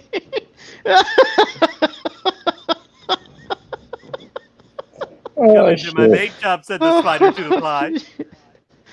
I did not realize that that's how he hooked all them girls and got them to the island. So I like what you said earlier, murder mystery. I would buy that more than a slasher. Yeah. But they show up there. It's a husband and wife and their teenage son and daughter. And he's not teenage. He's young. He's like maybe 9. this kid is the worst fucking child actor I've ever seen. And that is a statement right there. Both of them. He's just fucking horrible. But anyway, this old man, the whole family. Jeffrey You're like Jeffrey Epstein. Where's the fucking killer? Yeah, running the bait shop because you don't believe any of the red herrings they set up are the killer. No, none of them. But Jeffrey Epstein is he's a super nice guy to this kid. He gives him the kid finds an old school stud finder hanging on his wall. And not only does he not smack the shit out of the kid and say stop fucking with my shit, he says, oh, you can have it, kid. It's a stud finder. Oh, you can have it, kid. There you go. And then the guy asked him, the guy's bitching at the father's bitching at him. Why don't you have road signs around here? You think you could afford road signs, you fucking backwoods hillbilly motherfucker, ignorant bastards. Oh, and don't forget the Looney Loon. Your stupid sons of bitches. But the guy owned the bait shop. He's like, oh, hell, you need some minnow. Here's some free minnows. Oh, no. The guy's like, you got change for 100? You got change for 100? And he's like, oh, I tell you what, this one's on me. Here you go. He kind of sounds like a retarded Mario, if you think about it. He's a likable character, though. He is likable. Jeffrey Epstein. He's like, you go ahead, you catch some big muskie now. You don't want anything bad to happen to him. And as the movie goes on, you become more invested. That's one thing I will give it, as cheesy as it is. You become more invested in his character, and he is a likable character, and you know, and that is one thing I will say about the direction and writing. This is one thing they did get right about it, at least. That they did swerve you, even though you couldn't figure out who the killer was. I personally thought, I'm like, there's no way it's going to be this guy. I knew about halfway through. Yeah, he's too. Well, once they showed the thing in his head, the plate in his head, I'm like, okay, he's the killer. Yeah, before that. But my thing was the family he was talking about when they pulled up and they're all out, all that shit. I was like, where the fuck's the killer? He needs to take these fucking people out in Winnebago like that. And I agree. They went on too long. But then they go to the mom. It is the nice ones you have to watch out for. Sometimes. But then you go into the goofy woman with the loons, like you were talking about the first kill at the restaurant. I'd have killed that bitch. She would have drove me to murder. But I was so happy. Even the husband tells her, "Go stay with your sister, bitch." Really, that's the first. That's the first kill where we find out what the murder weapon is, ain't it? Yeah, it is. Yeah. Well, no, we don't see the lure there, do we? I thought we did. I thought we saw it smack her and then yank her in the water. I think it smacked her and then she fell into the water. Yeah, you don't see any blood or anything, but it spins. Now it's fast. Around all fucking Benny Hill style. Oh yeah. Oh, I wanted that music to play so bad. You know, when she's spinning. The only thing would have been better right before she hit the water if she'd went woo woo woo. That lady was more annoying than the cicada sounds. Oh my god. And then when they're in the restaurant eating, I don't like fish. Well, we paid for this fish and you're gonna eat it, you know. Like they did have the family thing nailed down to a T, because how many times you've been out with your kids, Cody, and they'd order something like, I don't like this, and they're like, why the hell did you order it? You're gonna eat it, you know. But Father's Day yesterday. By the way, everybody, happy Father's Day. But Father's Day yesterday, cooked steaks on the griddle. Nice big sirloin steaks. And any of my kids, well, except for my oldest daughter, I think, all any of my kids would eat was fucking hot dogs. Oh, yeah. I don't like that. They get a little old, but they will. Why don't you go play down by the lake, kids? Cody's up there whittling out him a 2-foot long musky lure. Don't play with the muskies. Yeah, we know how that would end up, though, Trav, don't we? The first time I tied it on. Why don't we get some muskies and put them in your pond? We can't tell your dad. He's not going to like this idea. But Well, they're super aggressive, and we got a plethora of those fucking little sun perch bait stealers. So, yeah. There you go. It's actually not a bad idea. Mm-hmm. I don't know. Would they survive in this warm climate? Or are they more of a? Oh yeah, they'll survive. They're pretty tough. That or some pike. I know. Well, we have muskie. All they are, they're a pike. They're a breed of pike. So yeah, they'll survive because we've got pike in the river. We just don't have a whole hell of a lot of them. Yeah, I caught one on 11 point last year. Mm-hmm. All right, Code, we kind of got a little derailed. Where were we at on your movie? Right after the loon mother got Rob's face. Rob's sitting here grinning like, my God, this episode's a shit show. No. I have no idea what you guys are talking about when you fish. I have no conception of fishing whatsoever.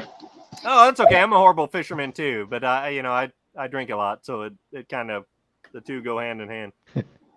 Mr. Nanners, put Henry fucking Rollins in your pond. He's aggressive.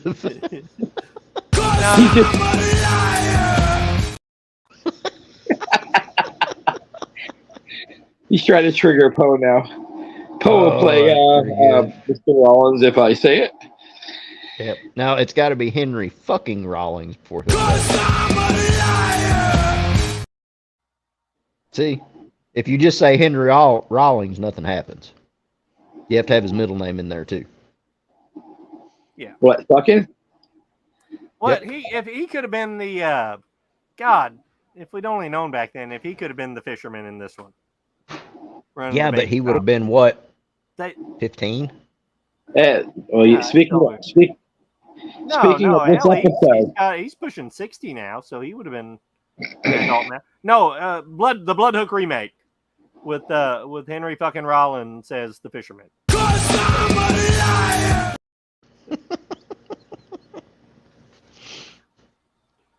Blood Hook 2. Bloody Origins.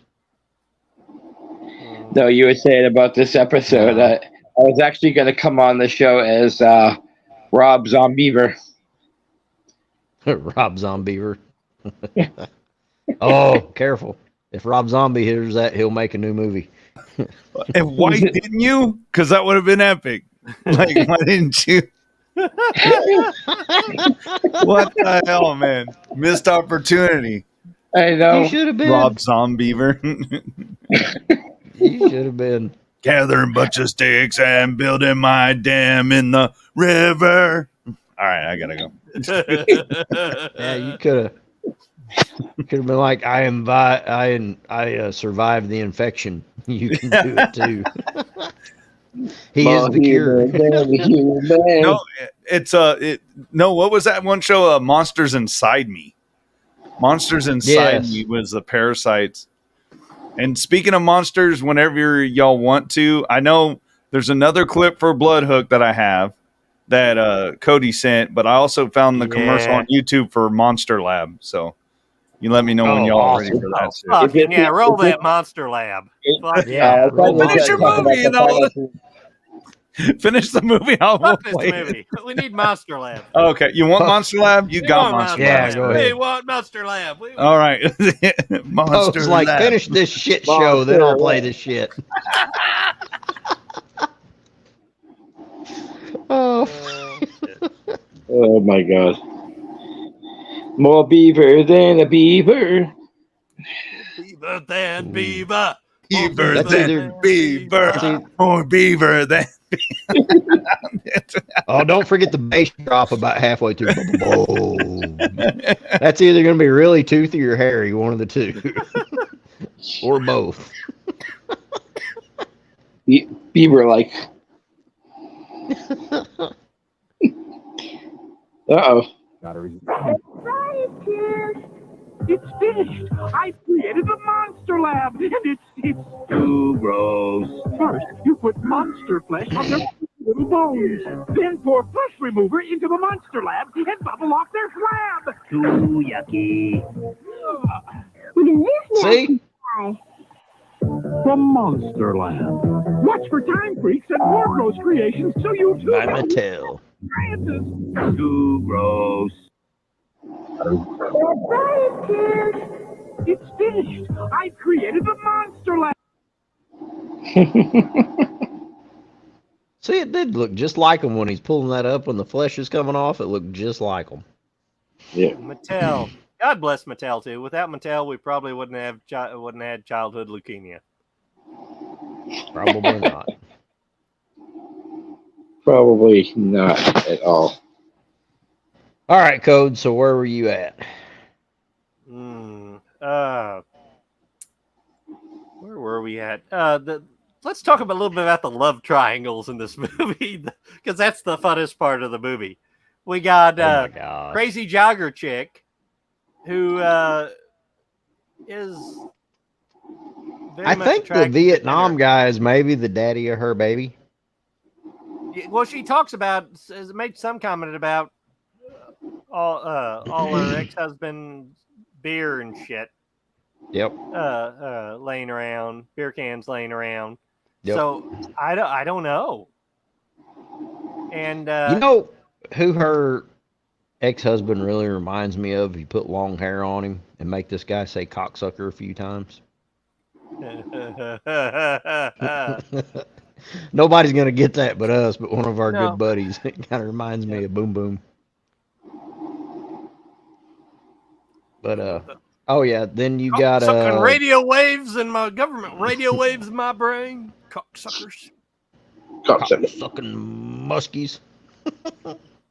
Oh yeah, he loves fishing too. So I mean, yeah. Oh yeah, he's actually a pretty damn good fisherman. Yes, he is. Yeah, I'll give him that. Yeah, then you got the main character who got the van, whatever they're not. I would keep on wanting to call him Van Wilder for some reason. Van Cleef. Van Cleefs. Van Clits. We'll call him Van Clit from now on, yes. And his girlfriend, and then the other friend that comes with them that's single, but that really wants the Van Clit real bad. That love triangle. Yeah, she's moving in on, I guess, her friend's boyfriend. Oh yeah. Is it her friend? That's how they work. Yeah. Yeah. Yeah, she's trying to move in on her friend's boyfriend. Yeah, because remember Van Clit was like, why did we even bring her up here? You know, she's like, oh, she's my good friend. She needs to get away and blah, blah, blah, all that, you know. And some of the friend dialogue. In my opinion, the friend was way hotter than the girlfriend. But well, I kind of got the vibe that they brought her to hook up with the what's Finner. His name, the Fisher dude. Yeah, Finner. Because they said he was a weird motherfucker. Yeah. Finner. He was obsessed with Muskie. He had Muskie madness, so you know. He definitely had Muskie madness. Yeah. Especially after he laid the aerobic chick. He was all probably very even very musky after that. Yeah. Yeah, I would lay that chick too. So. But yeah, whatever the next scene after Finner is banged jogging chick, workout chick, whenever they show the bearded non-Vietnam vet guy in there with her, I'm like, what the fuck is going on here? Yeah. Like, this bitch is crazy. Oh, I see. Oh, yeah. But God no. And then Finner gets on a drunken bender and goes musky fishing, as one does, and just happens to be right in front of the bait shop.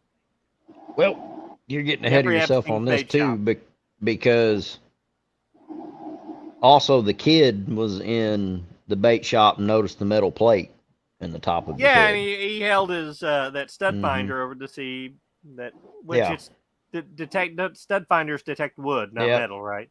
And no, they detect they detect metal. They detect the nails in it. Well, yeah. Well, yeah, that's right. Because remember, whenever I used to hold the one on my heart monitor, and it'd go off. Yeah. Yeah. Unless you've had wood buried in you that deep. It may be. Who knows? I wasn't conscious for it. I couldn't tell you. I wasn't conscious for a lot of things in my life. So, but I digress. That leaves a lot. Yeah, and this is really when I really went, you gotta fucking be kidding me. Because it's about every 17 years the cicadas come around. And about every 17 years we have murders around the lake. And I'm like, oh my God, they've it's already, the noise.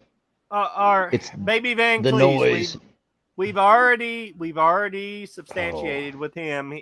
For no reason at all, he lays out the exposition earlier in the movie about the devil's tritone, these 3 chords that were banned in classical music because they were known to drive people crazy. Yeah. Which actually, I looked it up, was apparently maybe an actual thing. Yeah, but here's the thing. All right, you got, that was true. But the cicada, well, there was some people that were mental that it pushed them over the edge. But he's got a metal plate in his head, and the right frequency at the right decimal rating drives him nuts. To where I just gotta grab my favorite fishing rod and my favorite musky lure and put a fucking hook in somebody. Put my Giallo gloves on. Don't forget And your Giallo gloves. I forgot about that. Yeah. And I'm like, oh. Sounded like a drunk Scotty there. I honestly was sitting there. My wife's asleep, because I watch most of my shit when I'm laying in bed going to sleep at night. My wife's asleep, and I woke her up with this. I'm like, Cody, what the fuck do you have me watching as soon as... I said the same thing, Trav. I said the same thing, word for word, as you just said. What the fuck am I watching here? She mumbled something. I said, nothing, baby. And I'm sitting here, I'm like, this fucking movie just fell the fuck apart. I'm like, I was like, and then I was like, Cody, I'm watching this because I love you, and we're doing this show, but there's only one other person on fucking earth that could get me to sit through this movie, and that would be Joe Bob fucking Briggs. Why hasn't Joe Bob done this yet? I mean, nobody wants it, for sure. Because he's probably fucking watched it. That's why he hasn't done it yet. He's like, I'm not touching that shit. So good. This would be perfect for Joe Bob. Because there's so much laid into the plot that just doesn't... It's there. It doesn't make it like the devil showing off. It's so fucking convoluted, but it's just so fun and so bad. So bad and bad fun because of it. Pretty sure that's illegal porno. Bad fun? Yeah. Bad fuck. Bad fun. No, but so Trav, I said the same thing now. They even try to throw you off about Jeffrey Epstein he takes the little boy home across the lake and takes him safely home across the lake. And while he's doing it on the way back, I guess kills his dad. But you're hoping this fucker's going to get killed through the whole movie. And he's out there and his boat won't start. And, I forgot so he was blowing the horn. Blowing the air horn. And Finner is just seeing workout chick banging the crazy non-Vietnam vet. And so he's pissed off. He's like, motherfucker, shut the fuck up or I'm going to kill you. Now I'm like, okay, this movie just got real. Yep. And then I guess we're to the another of the same kills, because all the kills are pretty much the same as this movie. Are we in except for the last ones? Except for the last, are we to the point now where we discuss the grand finale kills? Is that the clip that you have ready for play, the final kill? Hold that thought for just a second, but because I gotta pee. Now would be a great time for him to play that clip. Then, Producer Poe, go ahead and play the other clip you have. Okay. Of Bloodhook.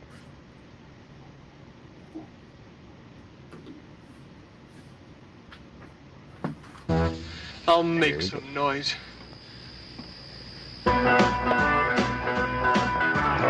yeah, I forgot about this part. There's a lot to forget about this movie, folks. He woke the fucking cicadas up. Can you blame the man for wanting to kill him?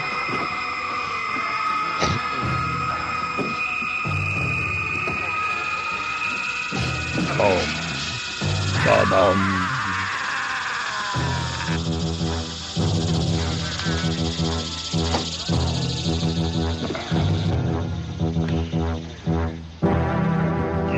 Leroy, that's his name.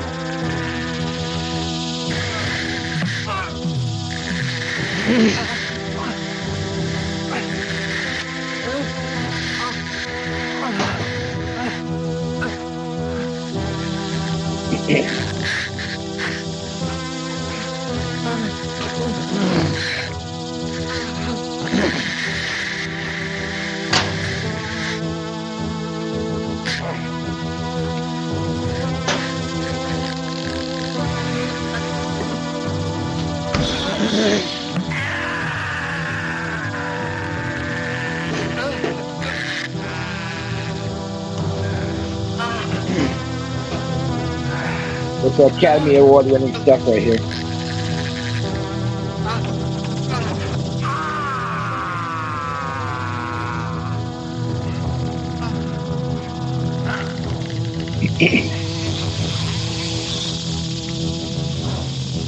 The best jerk-a-thon in cinematography right here, folks. Yep.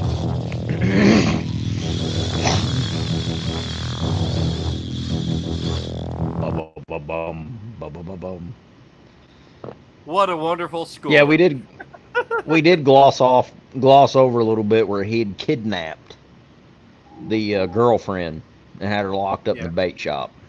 Remember, he's going out after you think he's killed the other love interest, but somehow she gets away from him and comes. Oh back yeah, the swimmer. Boat after Finner gets killed. Which the Finner, swimmer, yeah. Let's talk about Finner's kill. Like I said, he floats up right in front of Jeffrey Epstein's bait shop and starts playing music, and he comes out there and he's not even paying attention to him, and he rips the fucker's ear off. Well, mostly off. He reaches up and rips it the rest of the way off. Like, if my ear's dangling, and I'm like, oh, it's kind of like, like a hangnail or something. You're like, oh, that's my ear. Well, oh, fuck, that's my ear. Well, in his defense, though, with them hooks hit you, it's a different type of pain. So he probably thought that's what it was and had a hold of it and ripped it out. Because once they hit you and if they go on through, it still feels like they're in you for quite a while. Especially them hooks, because they're nasty. How many people have they killed by now? But when the other girl, the girl's friend comes back in the boat and he finds the ear, he just automatically knows it's Finner. He got Finner. Like, I know this ear. I know this ear. He's probably like, how many times I've nibbled on this, guys? I know this is Finner there. Who do you think gave him his nickname? Oh yeah, we glossed over quite a bit. Over the top and so bad. And I forgot, how does he kidnap the girlfriend? Do you remember how he kidnaps the girlfriend? Because I done forgot. She's out there and has that same fucking song they were playing on the record that they play like 50 times in the movie. She's got it playing on the cassette player boombox, which I'm jealous because I want one of those boombox. I miss those boomboxes. I mean, what was this song like a big hit back then? Yeah, and if I remember right, this is after her friend was swimming out there and got hooked and drug in, right? No, and then she's out on the dock playing that. Her friend never got hooked. He missed her with the hook, and she swam off. Remember? But that's why she shows back up in the boat. It was workout girl who gets hooked on the back. See, I never on the back. Yeah, I never understood then. Okay, she got hit, but she like ripped it out and threw it back. Yeah, and then he hit her in the head with the paddle. Workout. Yeah. Girl. No. I'm talking the third girl there. No, she didn't get hooked. He threw it by her. Yeah, but she got hit because it ripped her swimsuit too. But why would she? Okay, they're in a cove where they're at, correct? By the lake. Well, he's in the lake throwing at her. He has a motor on his. No, he's got a rowboat. But still, how could she get away from him when she swamped out? Let me tell you that. Lake? The vibrations. The vibrations. The pussy control. Pussy control. Yeah, she did. Yeah. But yeah, how could she get away?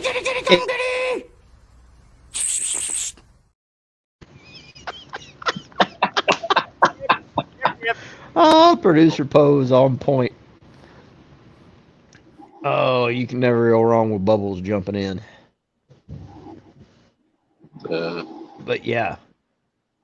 So then the girlfriend was down on that same dock, correct?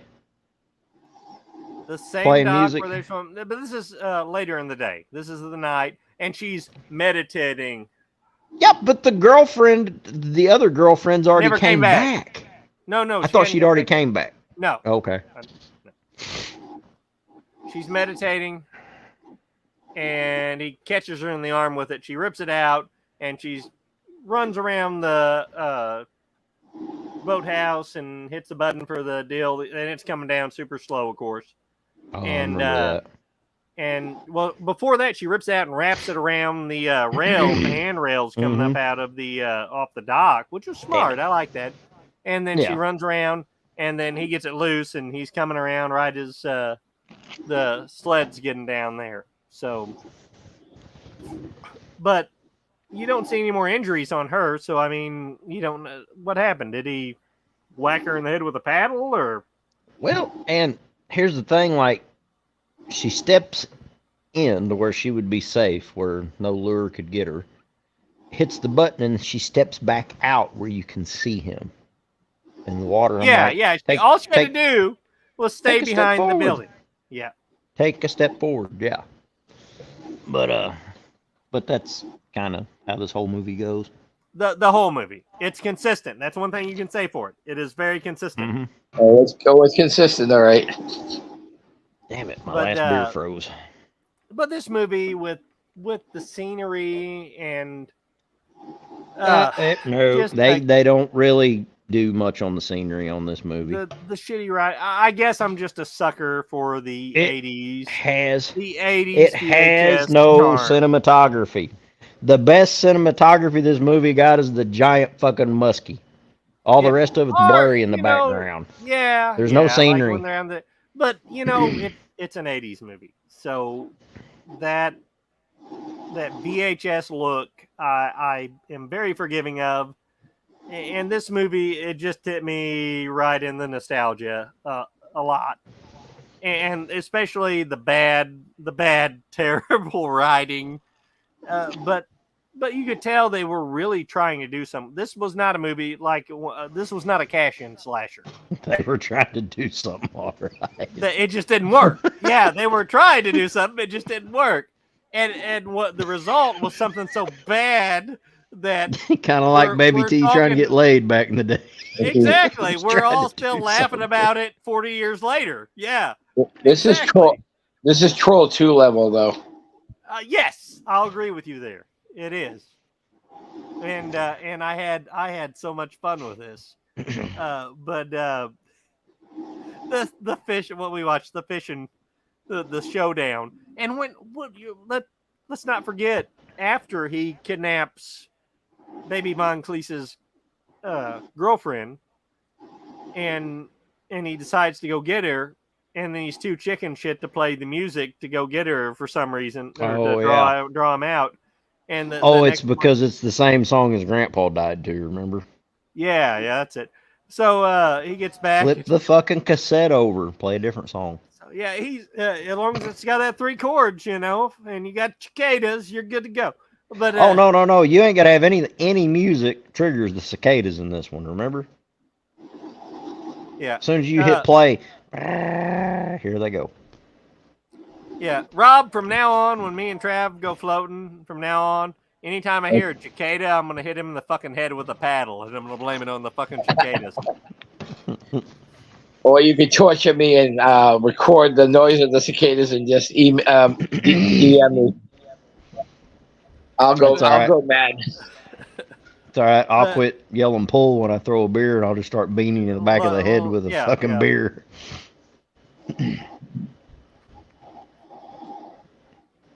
We don't get much cicadas out in Massachusetts. When I lived in Ohio for a while, we had cicadas out there. We get a wave of them here about every 15 years. We have a few every year, but we'll get a wave every now and then. There's a shit ton of them, which makes the fishing awesome for about 3 weeks. But then after that, they're so damn full, you can't get them to bite nothing. But yeah, the final showdown, I'm like, oh my God. I call it the last duel. All right. You sit right there. I'm going to hit you with the musky lure. You got the same. Did you hit me? And we see who's the tougher motherfucker. Are you ready? Yeah, let's go.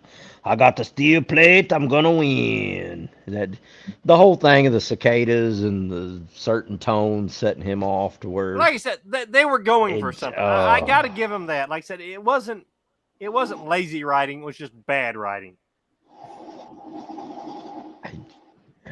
Man, I don't know what I'd call it. It ain't. Does that make sense? Cody's forgiving. I'm very forgiving. This movie, it just took me back. It took me back to the 80s. It did, and not a lot of slashers that I haven't seen do that anymore. Back to the. Hey, Trav.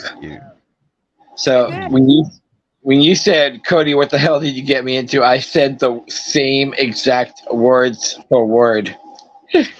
Like, so I'm taking it you guys didn't get Musky Madness. No. But we'll get to that in the ratings, though. But yeah, fucker, when you get this moment where this fucker, after he doesn't want to play, chickens out and doesn't want to play the music to draw the fisherman out, Jeffrey Epstein. Leroy Van Cleese's old friend is and what happened to his son? His son was like all in on it, helping him, and then he's just gone. He's like the classic long-awaited sequel. He's like the classic wannabe Vietnam vet. They all claim they were there and all that, but when shit starts going down, they're on the other side of the fucking he wants county. no part of it. Yeah, that makes sense. Yeah, exactly. That does. See. That part does make sense. I will give it that. Cody, they're setting up the sequel. Yeah. Put that down.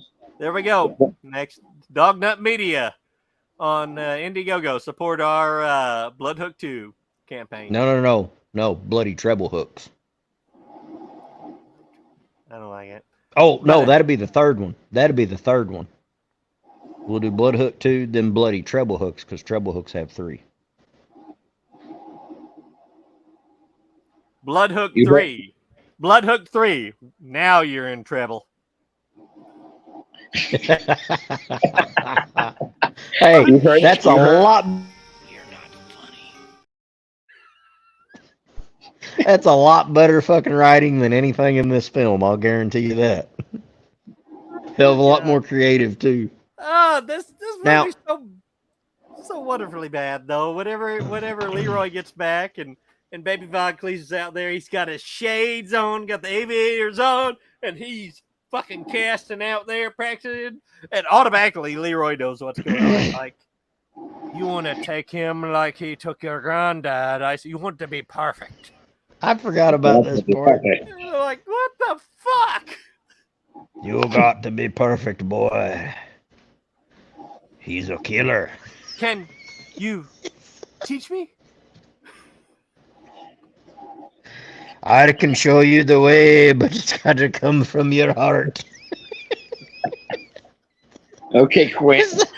I was like, is this a Karate Kid throwback? What the fuck? This movie is like every bad 80s cliche rolled into one, and I fucking love it for that. Man. No, it's like... No, you missed it. It's every 80s bad cliche thrown into one. Bad cliche thrown into one. Yes. And I love it for that. Yeah. You said Karate Kid, man who catch cicada, catch anything. Even man. Danielson.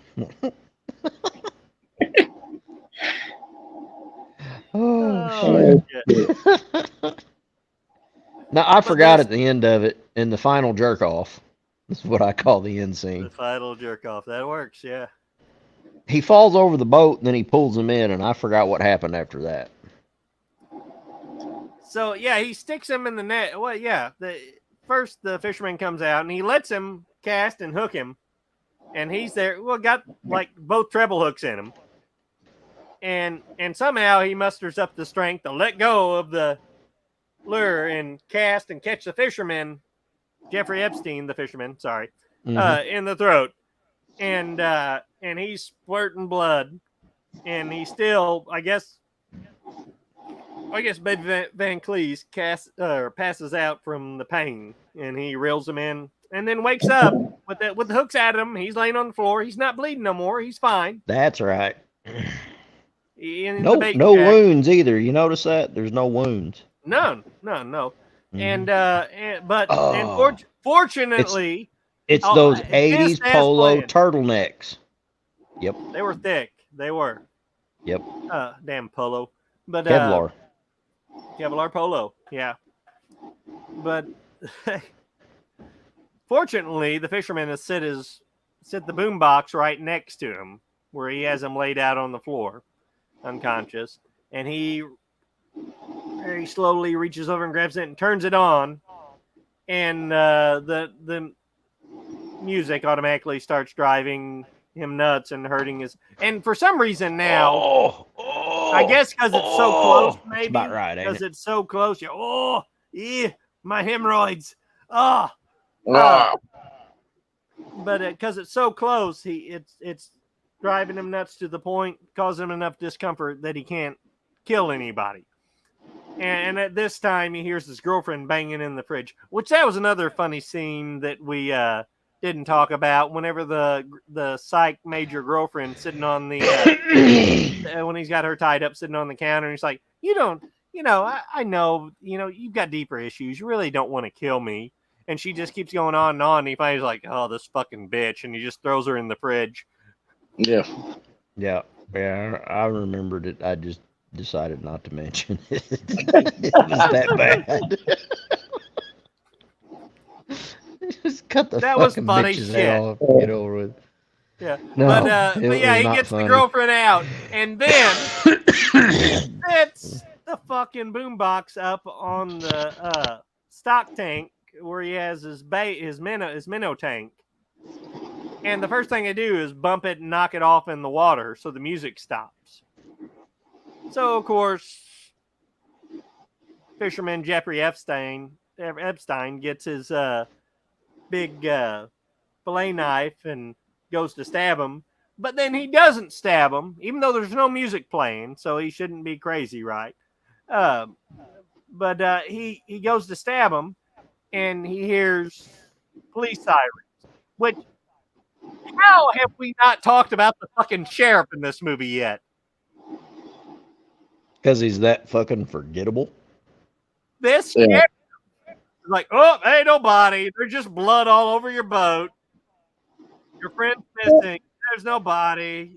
We have not had no murders. We have not had no murders in this town for 17 years, and we're not going to start today. I think is what he said pretty much. Yeah, I got my friend's ear. Oh, that's not a body. That's not a body. Did he not sound like the mayor from Jaws, though?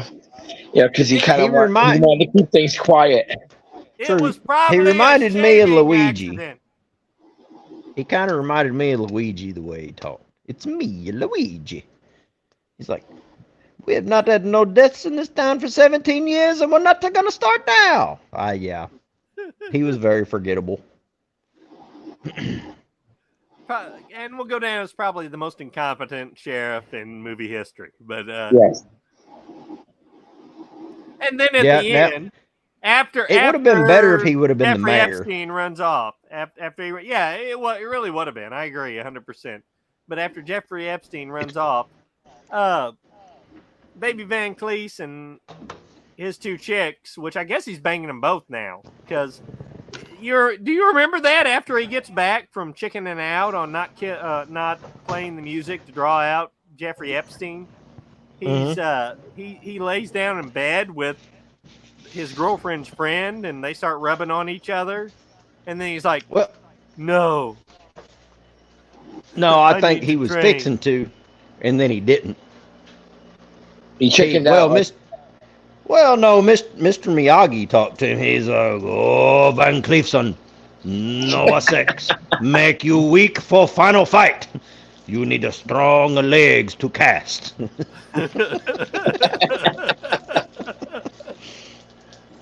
oh shit! Jesus. I can almost picture that voice right now. Now. You need strong legs to cast. They definitely need to bring. Bring the return of Leroy. Just thought of the new season for Cobra Kai. Cobra Kai, Musky Madness. See, this can go 3 different ways. Yeah, Jeffrey Epstein's going to show up as like the final villain. Yeah, but he's like 70 or 80 now, so I bet his casting arm's a little wore out. Yeah, I but bet his casting arm's. Miyagi was old too. Yeah, but dead. he didn't. He didn't. He's dead. Yeah, he's got one up on us. He shows up, we're all in a lot of damn trouble. Yeah. Oh God. When the sheriff after Jeffrey Epstein runs off into the woods because he hears sirens. With his girlfriend, right? Yeah. Baby Van Cleese and his 2 chicks apparently that he's banging now. Lucky bastard. He's driving off in his Blazer with him, and everything's good. They're not at the hospital or anything, with huge wounds. They're fine. They're driving off. Treble hook as big as my fucking They're at fingers the hung local into your motel neck. right now. Yeah. You're not walking away. And this is the same morning. Mm-hmm. They took the morning after pill. It healed everything. Oh, there you go. Okay, I apologize. I retract my statement. Well, they took the Kool-Aid and they died the next day.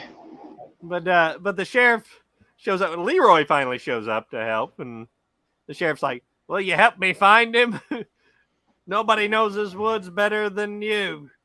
He's like, "Well, Jeffrey Epstein does,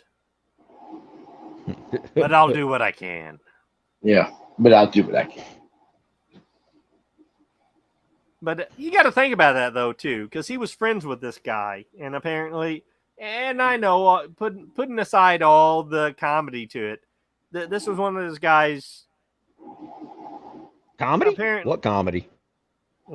Well, exactly. But this was one of this guy's close friends. I think he meant the acting. And then he finds out his friend of like 25 years is a serial killer. And he's like, you're not really going to want to go hunt your friend down, It's kind of like me and you, we wound up. When I finally snapped? No, we wound up having daughters, and now we understand why we've grown up watching all this shit. Yeah, it was training, yeah. Yes, very much so. Yeah. Fuck it, I'm going to start tomorrow whittling me a fucking lure. I never thought that would be awesome. My oldest daughter now, she has a boy that she is very enamored over, and I know now I should kill it. I think I'm gonna take him fishing. We might go muskie fishing. Muskie hunting. We do have to put muskies in your fucking pond now. We have to. Oh shit. And your dad's got a backhoe. And there's hogs around here now, so we're in good shape. And who said parenting was hard? Just bloody. At least you learned something from 80s horror. Exactly. We've learned a lot from there. A lot. We've learned a lot from there. Actually, most of my important life lessons. I kind of think this film might have got more, I don't know, if they would have called it Musky Madness rather than Blood Hook. Yeah, what a generic name, right? Because Bloodhook does nothing. It had another name overseas. I don't remember what it was, though, but it wasn't much better. I remember that. Or if they wanted a lot of people to come see it, they could have called it the Hooker. Well, that's like, the Bloody Hooker. Bloody Hooker. Bloody Hooker. Yeah, there you go. Problem solved. Minstrel season, Night of the Hooker.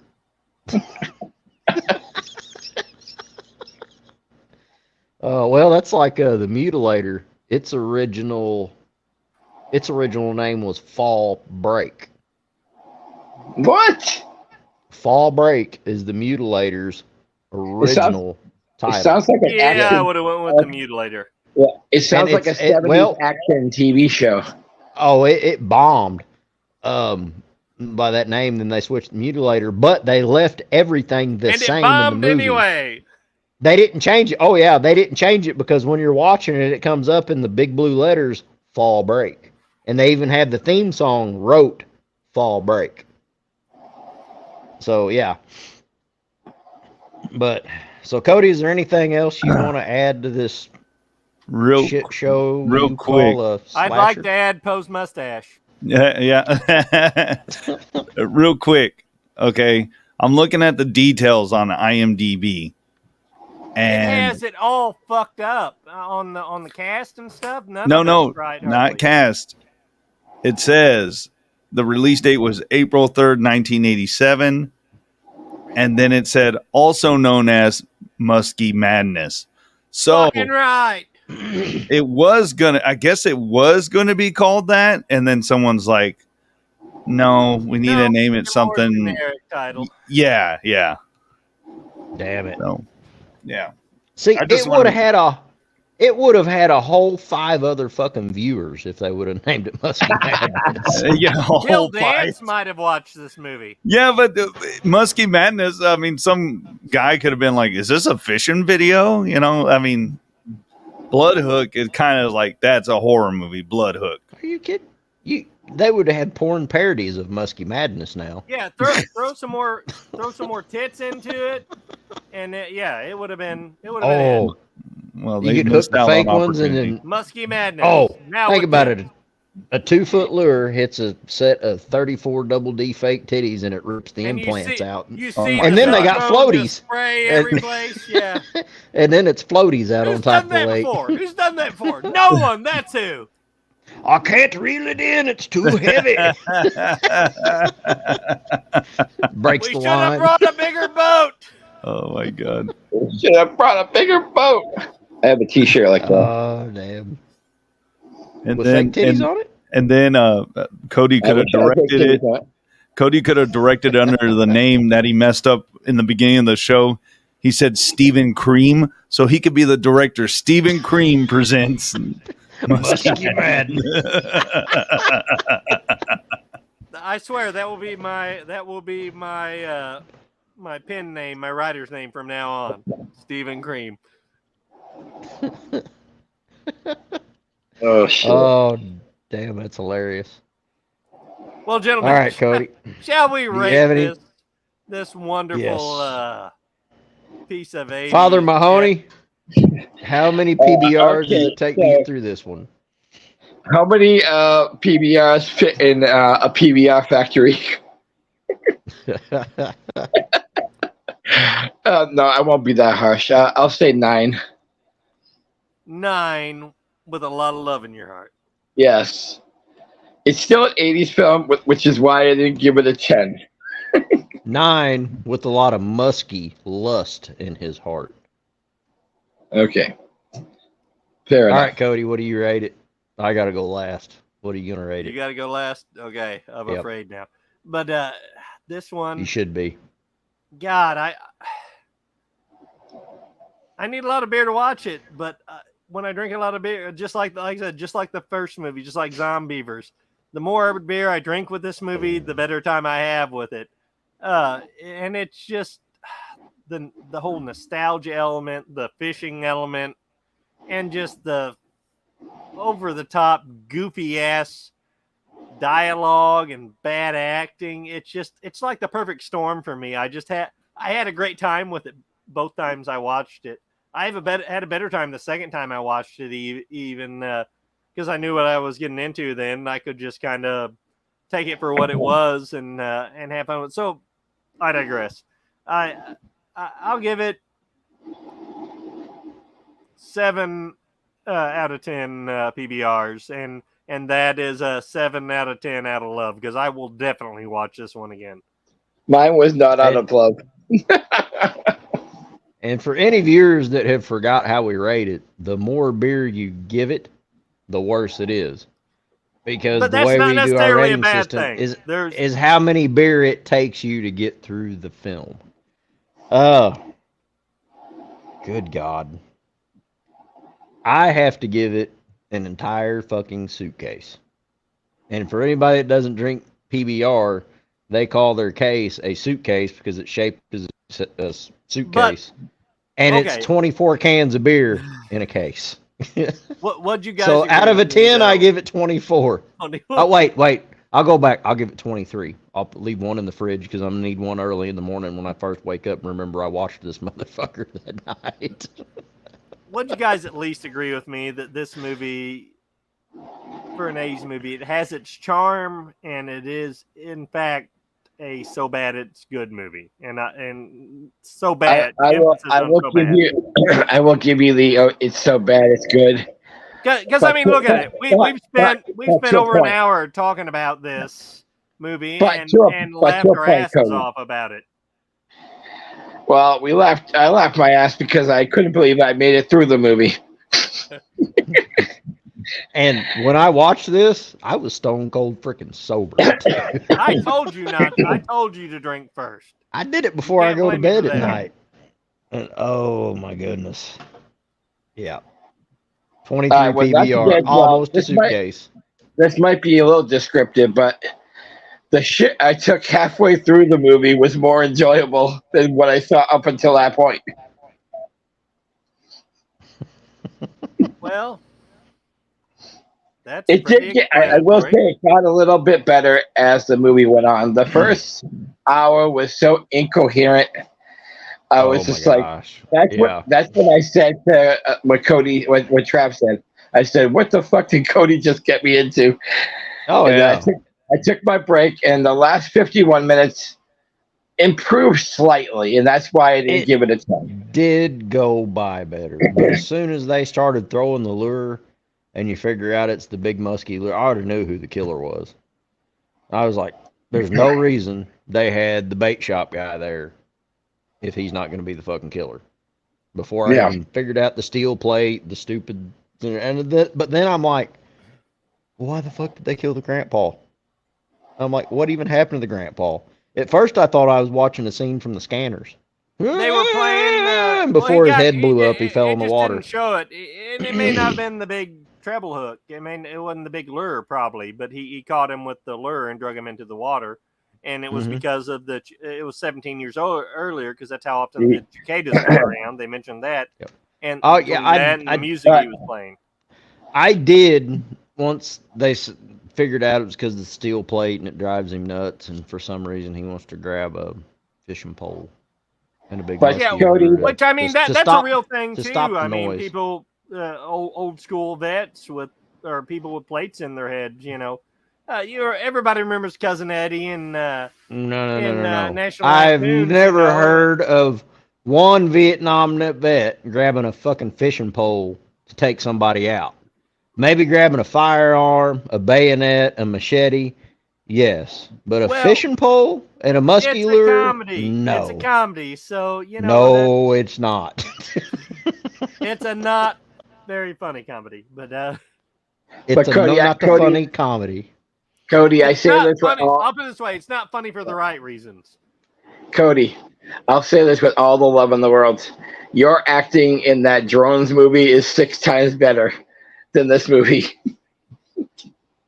Drones movie. I've got to see this, Cody. Drowns. I posted it. I posted it earlier or this afternoon in the. I have it. I have it. How long is it? 5 6 minutes. 6 minutes. Yeah. 6 somewhere minutes. around. It's almost 6 minutes. I'll have to watch You it. guys want to see it? Yes, I don't play care. it, Poe. Play I it, know Poe. Sid would Put it get on a the kick show. out of it. Go ahead. All right. Here we go. Y'all are The done with world your. premiere of Drowns. Yep, we're done with our rating. And Cody's frozen for it. He's frozen in suspense. You got to get some better internet, brother. May I suggest I'm Starlink? sitting right over the. It's my piece of shit laptop. You sure about that? I'm so glad here we we go. had this sleepover. Yes. I think even though we're about to go to bed, we're gonna have lots of fun tomorrow. Yeah. I think for my birthday tomorrow, I'm gonna have a pool party. Oh, where's your house at? North Street 4098. You live there? Yeah, why? Have you never heard the myth? No. It all started when... Hey guys, watch this.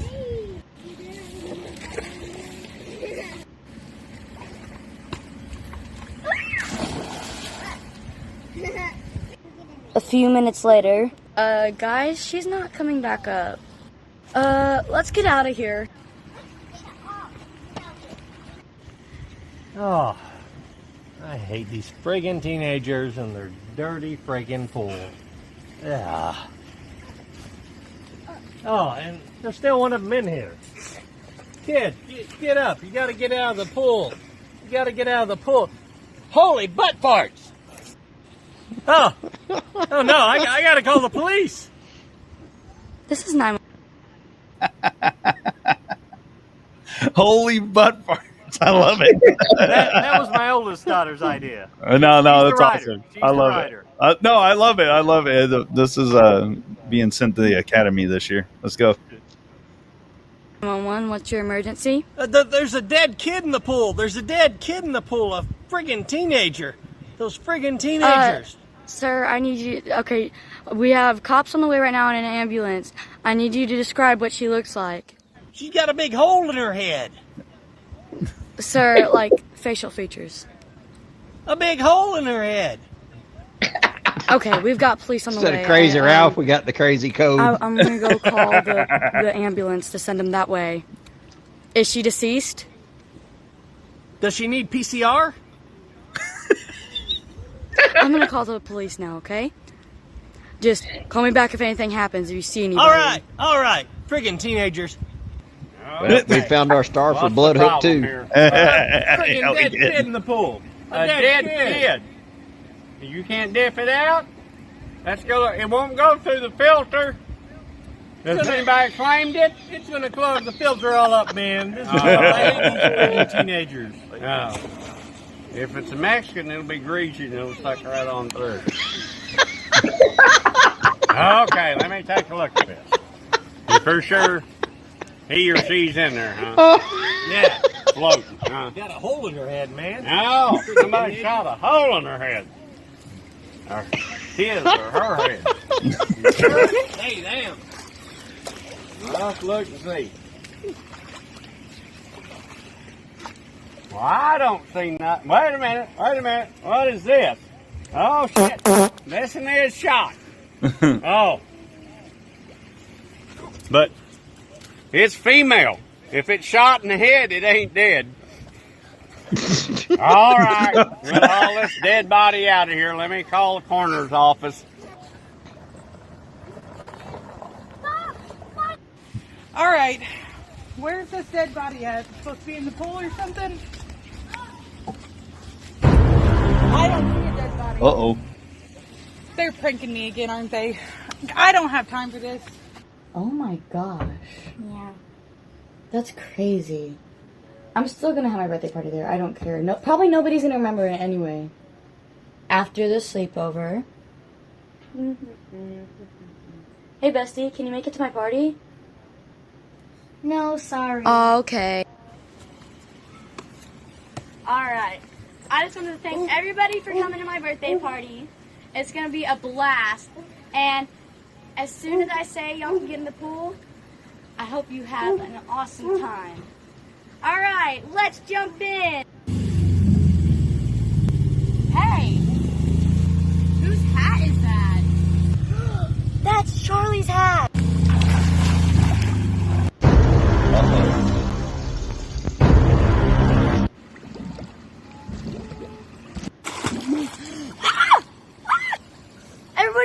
Everybody out! Everybody out! Uh-oh.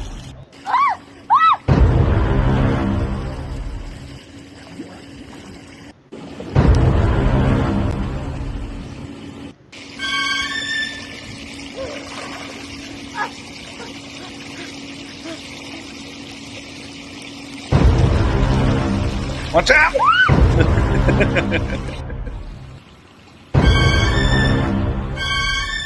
I love the music. I know, man. It's cool. Yeah. She's got a whole slew of these. Is he gone?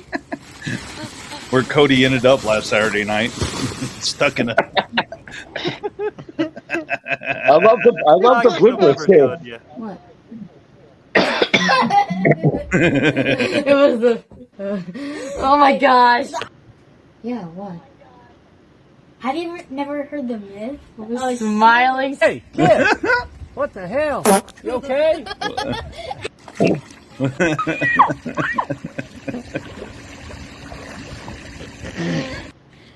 Thank you for watching. Happy Father's Day. Stop it. Thank you for watching. Thank you for watching Drown. Happy Father's Day. That was fun. That was fun. Yeah, man. That's cool. They need to keep on. They need to keep with it, you know? Yeah, keep putting stuff Hell up, man. yeah. That's badass. I liked it. And I gotta say, if they do a 2, I know who can be in the starring role. That would be Cody from his acting in that one. That is for sure. Yeah, I know. He'll He's fit gonna right be in booked from the up first now. one to the second. I don't know. He's gonna be booked up now. I mean, you know, I'm But just now, sorry, I dude. tell you what, the girls though, your 2 Yeah. girls code, they're acting there like when they're sitting there shooting the shit, Kelsey fixing their is hair, amazing was at the, awesome. Yeah, Kelsey is amazing at the special effects, you know, the stuff she does, and which that movie they didn't have a lot of Oh, it yeah. in there. She just had to do the thing on her head, but she does amazing stuff. She blows my mind all the time with which we got her here a couple years ago. We got her the Tom Savini. Oh, I've seen some of it. Oh, badass. And she's just amazing at it. She watches all these YouTube videos and learns how to do it. And That's and cool, she's man. just super talented. And Sid just loves to write the stories and film it. She does the filming, editing, and all the production side of it. Hey, But, you get to tell your girls now that they've been on a podcast. Yeah. Well, she asked me. I asked her to send it to me earlier, and she asked her, "You gonna put it on your podcast?" I said, "We might. We might." No, it's awesome, man. I mean, I've seen people raise funds and they didn't even get that close. No shit. But yeah, they made a bunch That of was better than Mike's film, wasn't it? Sorry, Magic Mike. Cody's daughters just blew you out of the fucking water, brother. Even with even giving you a handicap, they still win. Look at this. Mr. Nanners, it says, get them a cinema camera and let them make movies. Don't let his clothes fool you. He's not that rich. Yeah. She's got a 4K cell phone, or maybe an 8K cell phone. I don't even know. So, what?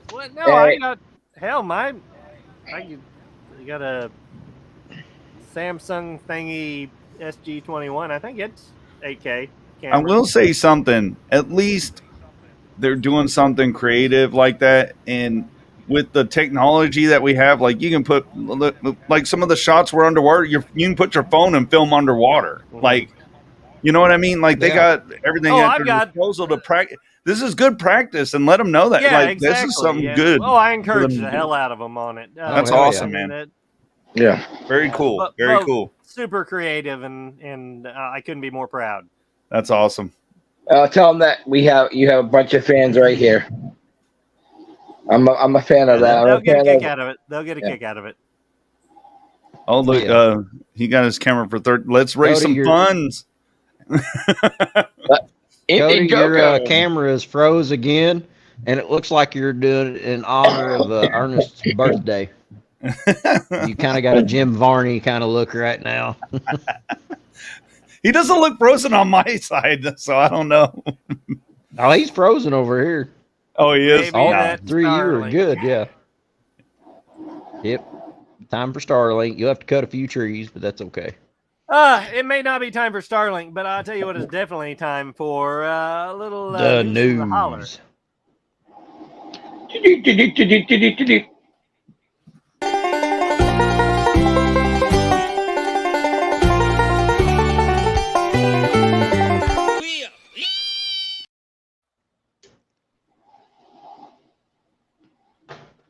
Uh-oh. Something done. Oh, that was Cody squealing because he's not there this time. All right. Well, I got a little news to start off with. We have season 3 of The Witcher is just about to drop.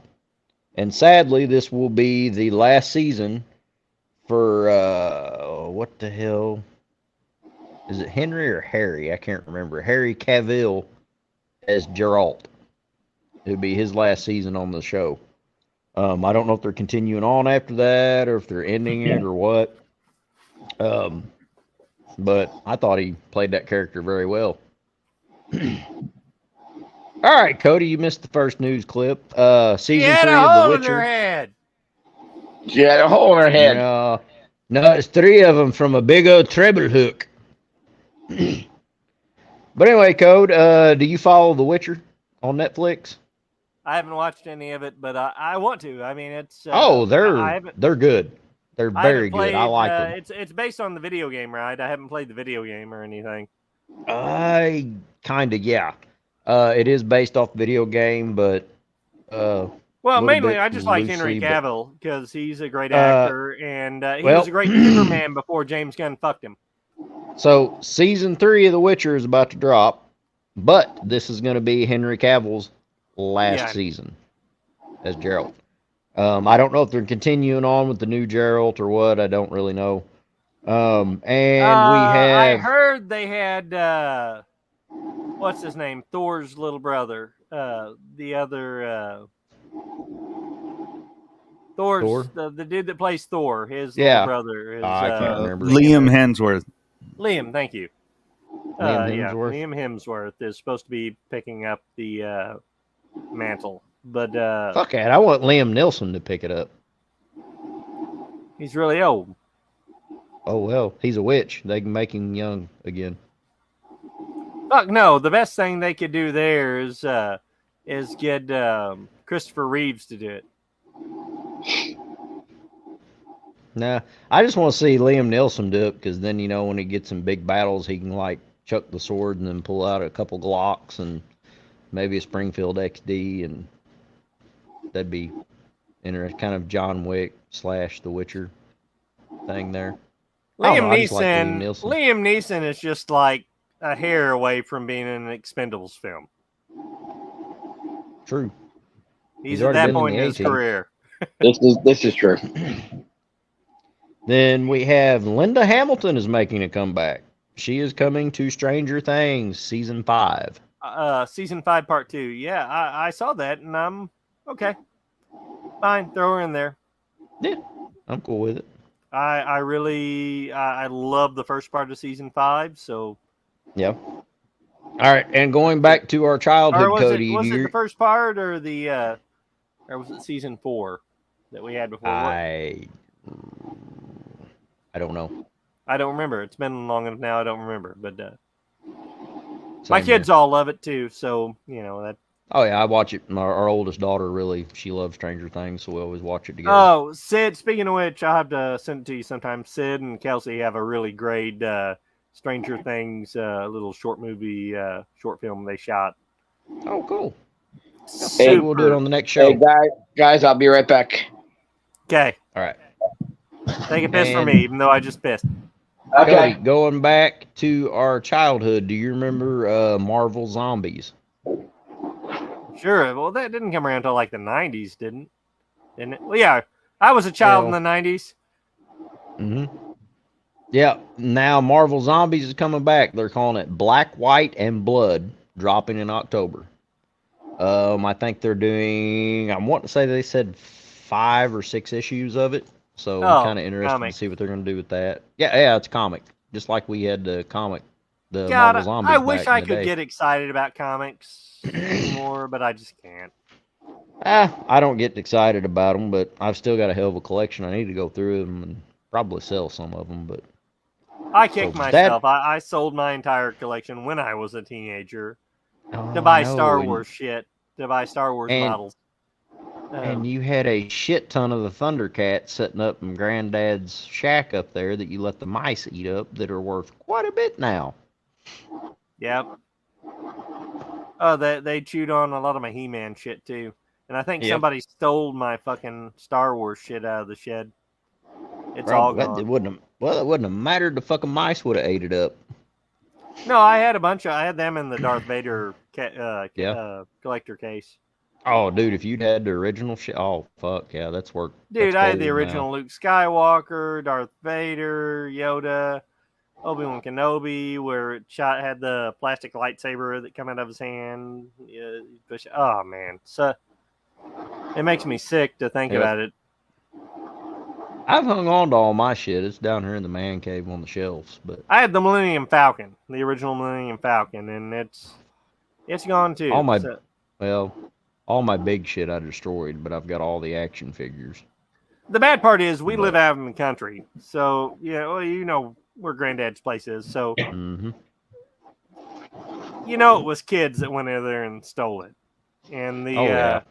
and you know whose kids it probably was. Yep. I'm back. Cody's still here, but he's froze again. Now he kind of looks like cousin Eddie. He just moved on my end. I don't know if he just moved on your end. Not yet. It's kind of disturbing the way he's looking at me right now. I don't know. So, Cody, you got any news? Because that's all I got for the news, brother. Well, I got a few. Looks like we just got the teaser for Squid Game season 2. Oh. I watched the first episode of the first Squid Game when it came out. I liked it. I just never got back around to it. So maybe I will. Maybe I won't. I heard it's disturbing. I haven't watched any of it, I don't guess. I'm a big fan of it, and I can't wait for a second season. I sat there and watched the whole first season. I watched it twice. That's how much I like that show. I have to watch it. Well, I really liked the first episode. It was just one of those I watched it and just never got back around. Yeah. Well, I mean, it's not for everybody. Like I told some people about it, and I'm like, I was bored. And some people don't like to read while they watch, and they have an English dub, but don't watch the English dub. Just read the damn words, because it's just it's weird to watch the English dub. Yeah, that's right. That's why I never watched it. So I'll watch it, and I'll let y'all know what I think of it if you want. Kind of like one of my favorite films, Troll Hunter. You know, Norwegian film. Yes, I love that film. Yeah, don't ever watch the dub version. Just watch the subtitle version. It's much better. No, the only TV show I ever watched twice and watch every single one back to back was Breaking Bad. Yes. Yes. It's also a good show. Still have never watched a single episode, but I'm not about it. I just hadn't got to it. I haven't had time. You'll get hooked. I'm telling you, it's a good show. Well, everybody says, of course, it came around about the same time as Sons of Anarchy, and everybody compares it to Sons of Anarchy all the time. So that's enough for me to want to watch it. Yeah. I better find the time. My next one I'm going to watch is Better Call Saul. Yeah, I hear that's really good too. I finished it. It's good. I watched that whole follow-up. Yeah, I watched all the seasons of that. That was good. The one show that surprised me that I really enjoyed was The Peacemaker. That was a good Really? comic book show on HBO. Oh, Peacemaker, yeah, Yeah. with John Cena. Yeah, James Gunn directed. Yeah, he directed the first episode. Yeah, I liked it a lot. You know, it was one of the better things that's come from DC. Yeah, with John Cena in it. Yeah. No. Yeah. Yeah, it is John Cena. Yeah, you're right. Yeah, he plays this character from the James Suicide Gunn Squad. Suicide Yeah. Squad, Oh. not the shitty first Suicide Squad that even the director just doesn't claim any responsibility for. The Shit-Aside Squad. Yeah, not the one with Will Smith. The actual good Suicide Squad with Idris Elba and John Cena and Sylvester Stallone. Yeah. Really? You know why it was good? He's the shark. He plays King Shark. Because He they does the couldn't voice. see him. He basically plays like the Vin Diesel type character in Guardians of the Galaxy. Yeah, where it's but his voice he's for like a CGI shark character. that's a man or whatever. Yeah, it's And weird. he's hilarious in it though. It's great. But yeah, I loved Suicide Squad, and I really liked what they did with Peacemaker for season 1. I'm anxious for season 2. Never seen any of them. I watched the first Suicide Squad. It's and I was on. like, It was on HBO Max. Yeah. Peacemaker was, and now that's Max or whatever the fuck they're calling it now. They changed the name of it. Yeah. As far as independent properties go that don't have any licensing to them attached to them, Fear of the Invisible Man is now available on VOD because the character of the Invisible Man is old enough now that it's free of licensing and everybody can make movies about it. Kind of like the Nice. Winnie the Pooh movie. So I don't know how much crazy you can get with the Invisible Man, to be honest. no, I mean Hollow Man was great. Hollow Man was good. Yep. Invisible Maniac's hilarious. Haven't seen it. Oh, oh my god. All right. That's gonna have to be a future episode because Okay. yeah, the We'll do Invisible an Maniac. Invisible show. Yeah, Invisible Maniac is just We'll do it's an bad shit Invisible crazy. show, and I'll even be hardcore enough on it. I'll do it naked. Let's see. When is season 2 for Peacemaker? That's up in the air because of the writer strike. I think it's still going on. Bastards. Yeah, they held up everything, dude. Greedy bastards. Man. Yeah. Evil Dead Rise hits streaming June 23rd. So just in a few Amazing. days there. Amazing.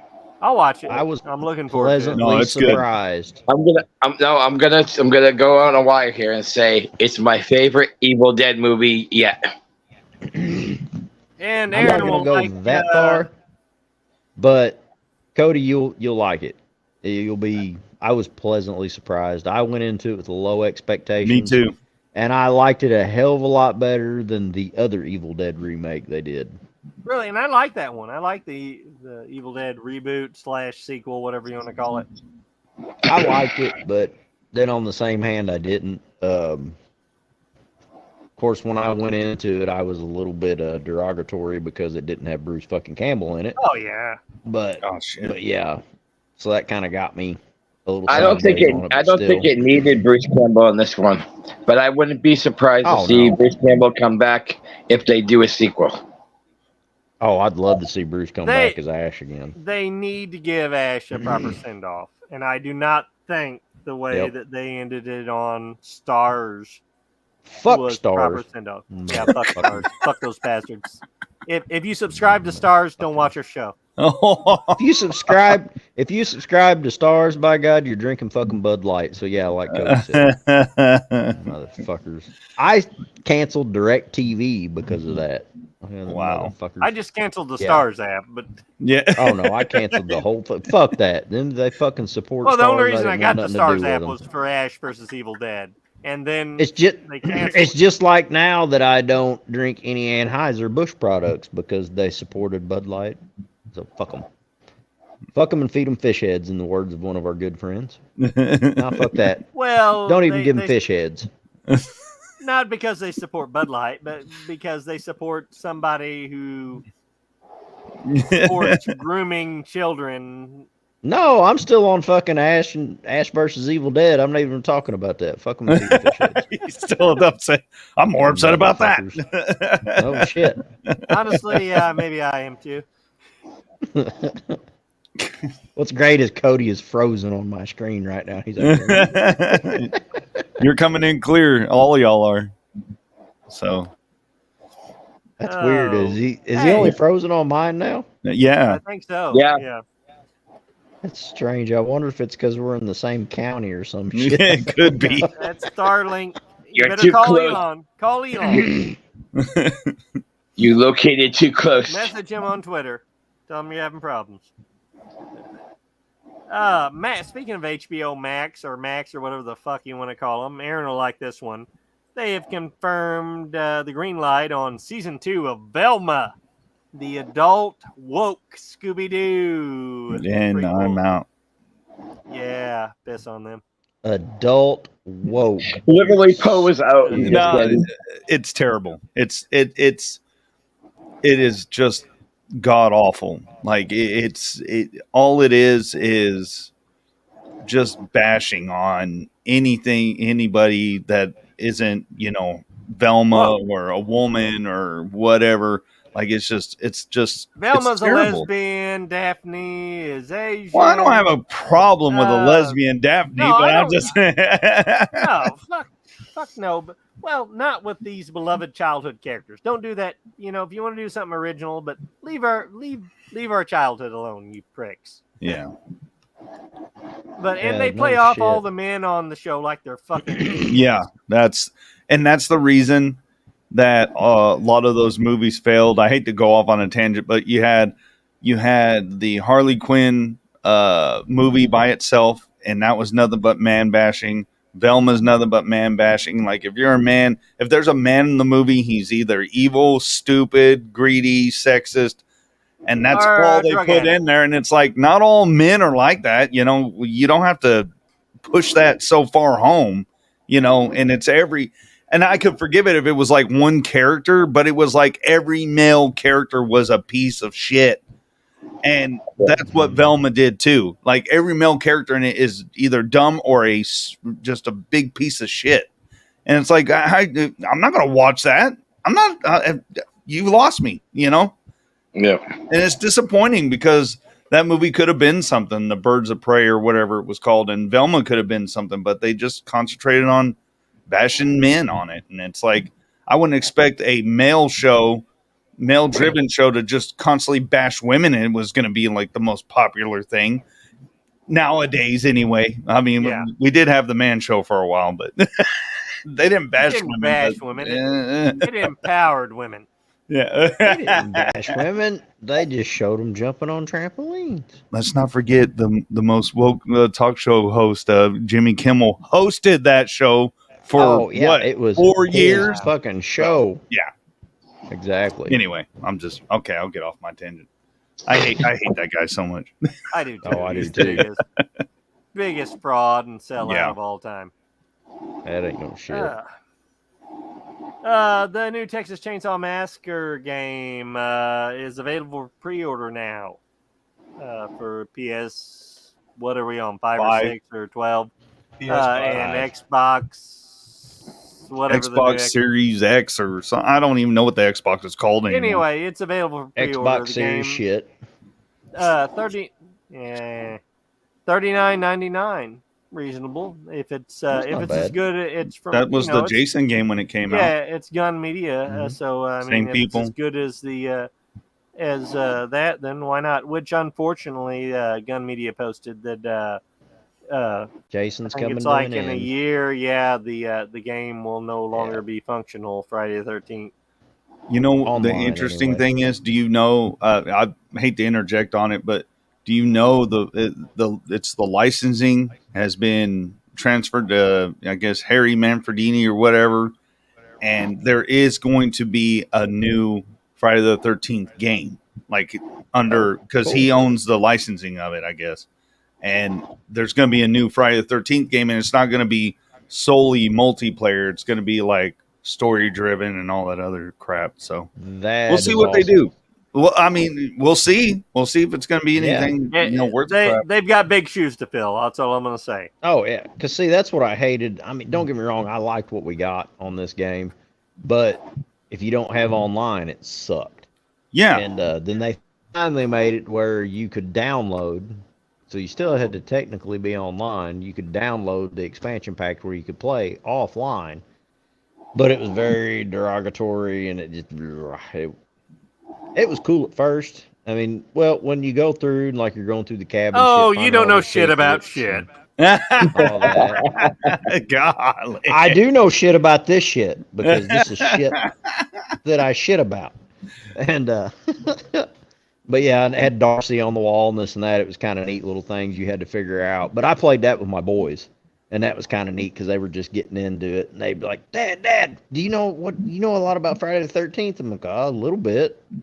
And like, "Come on in here with us," And then we got to playing it together. It was kind of a neat deal how it was set up, but yeah, I am very interested in a story mode though.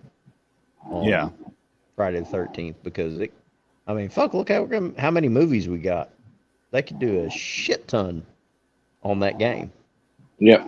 If I'm not they writing do it it off, right. but I feel better about a movie being turned into a game than I do a game being turned into a movie. Yeah. Because usually those are a complete shit show. I agree with that. And I'm not even much of a gamer, but the games that they made when I was younger, it was terrible how they transferred it from a movie to a game. Yeah. Well, they were just cash grabs back in the day. It was like, oh, come on. You can't tell me that Double Dragon and Super Mario Brothers weren't great Double Dragon was movie good. transfers. I think Double Dragon was actually better than the movie. Now, which Super Mario Brothers are you talking about? Are you talking about the theatrical release? The 91, or the Bob one, Hoskins, John Leguizamo, Dennis or Hopkins. or the one that Ron Jeremy starred in? That one had a good plot. I could keep up with it. I don't know about a plot, but it had a hell of a route to start it out with.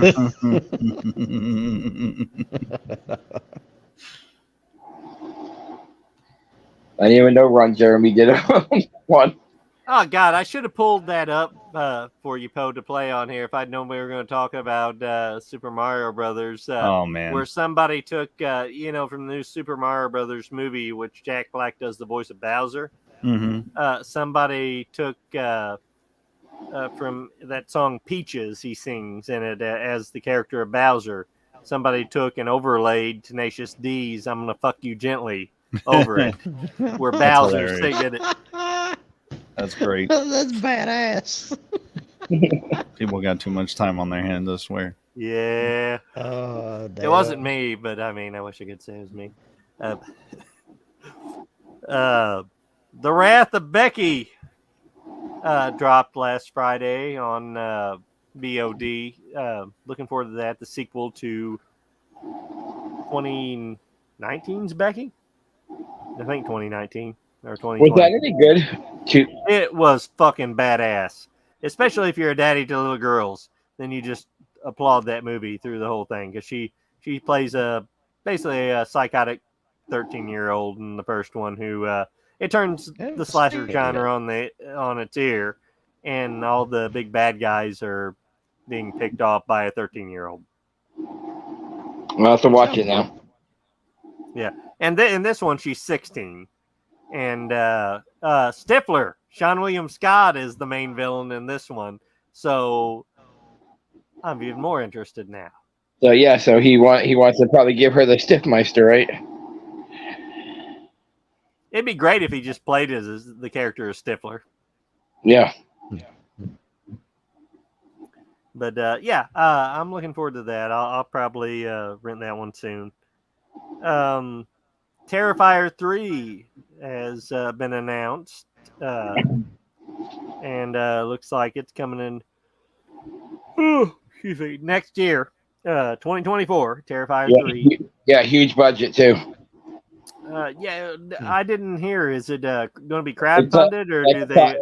No, they have backing this year. It's gonna be $5 to $6 million budget. Damn. Which they had $1.5 million for Terrifier 2. So yeah, I'd love to see. And Damien Leone already said they're gonna push the boundaries even much further. Was the words he used. I have not seen Terrifier 2 yet. I don't know. Terrifier 2 was such a good time, and it, just the fact that something like that in a little indie film went mainstream and the gore in it was so over the top. But it was so over the top. I just don't know if it's going to translate well if they try to up the ante on that. Now, if they try to give us an even better story and keep, if it clicks along like Terrifier 2 did, and Terrifier 2 was like 2 hours and 15 minutes or 2 hours and 20 minutes. 2 hour 15. And it feels like an 80-minute slasher because it moves along so quick. But think about what they can do with this budget now. They could get better actors. They can get maybe more established horror icons to come in, like they did with Melissa Rose in the last movie. They got now if they go by the way of like DC's The Flash, which I haven't seen yet, but I hear it's just I want to see it. It's just strewn with cameos. The whole movie's cameos. I don't think it'll be. I think they'll actually get an established name to be like in the movie. I'm all for them sticking with the same final girl. I really liked her in the last one, but yeah. Well, I'm actually thinking about going to see Flash in the theaters because of one fucking reason. Michael Keaton. Exactly. So next weekend I may try to go catch it. Well, give me a holler if you do. I have the kids, but I may still try to drag them along. But I am. Isn't Michael Keaton supposed to be Batman again? Yeah, he's back as Batman. Yeah, 70-year-old Michael Batman. Keaton. The Batman. You said it. Yeah. Exactly. And they're filming right now Beetlejuice 2. So with Michael Keaton and Winona Ryder. Yeah, isn't it Jenna Ortega is going to be it? I don't know if that's confirmed. That might be rumor, but I don't give a shit if he is 70 Ryder, years old. That's still better than J-Lo's bitch being Batman. Oh God. Yes. He was not a bad Batman. To Bennifer, yes. He was not a good Batman. I still have not seen Batman yet, the remake with what's his name in it. Oh, Twilight? Yes, I need to. Yeah, that's actually good. It's long. It's long, but it's good. I need to watch it again because I was so bored by it, and I just really I couldn't get into it. Mr. Nanner just said, you know what else dropped last Friday? Elvira on the Run on Cineverse. Yes, and also I have no clue what Cineverse is, but it's pick there. up your Blu-ray or DVD copy of Elvira on the Run. Yes. Google search it because I don't remember the website. Sorry, Morgan. Yeah, definitely check it out. It's great. We don't. And jump on over to Indiegogo and pitch a few dollars to Elvira's Haunted Asylum. It's going to be the Elvira full feature film. And watch the short film first, you will fucking love it. And you'll want to throw some money at this feature film because Morgan's got lightning in a bottle with the character of Elvira, and it was a blast. And you're going to want to see more of this character, so check it out. And yours truly is a member of the Elvira T-shirt squad, so I do have a Elvira T-shirt. Awesome. Well, I have Elvira tattooed on my dick, but I'm not going to show it right now out of respect because, I showed my daughter's film on this, and that would be a little disrespectful. Yes. He doesn't really have Elvira. He's got HE and then VI on the other side, and that's it. Or SE or ST and D on the Cody, other side. But, it doesn't count if you have to have the tattoo go all the way down to your tank. Oh. Well, that don't count. Never mind, folks. Here. Okay. There we go. Anyway. Terrifier Father 3, Mahoney, 2024. where did you get your Elvira T-shirt at? One of his earlier he had an earlier campaign a couple years ago, and one of them was a T-shirt, and you become part of the T-shirt squad. And I was also doing a little promoting at that time.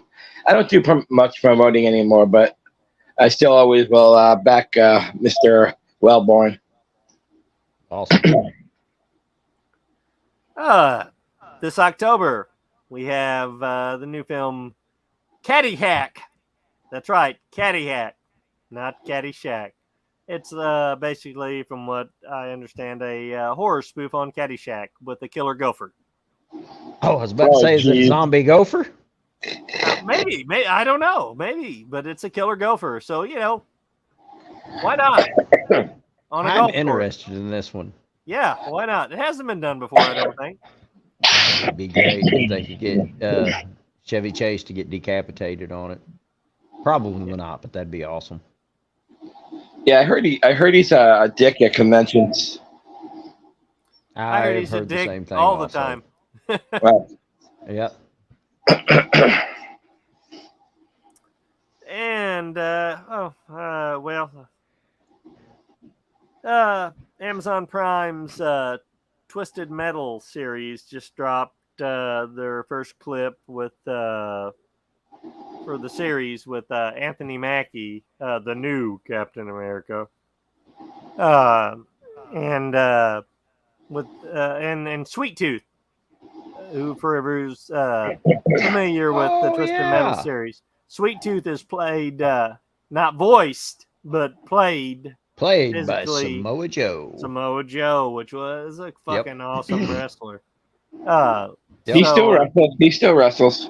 Oh, cool. Well, he's got to be he's got to be about our age. He's over in AEW wrestling. He wrestled CM Punk the other day. Well, good. I hope we beat his bitch ass.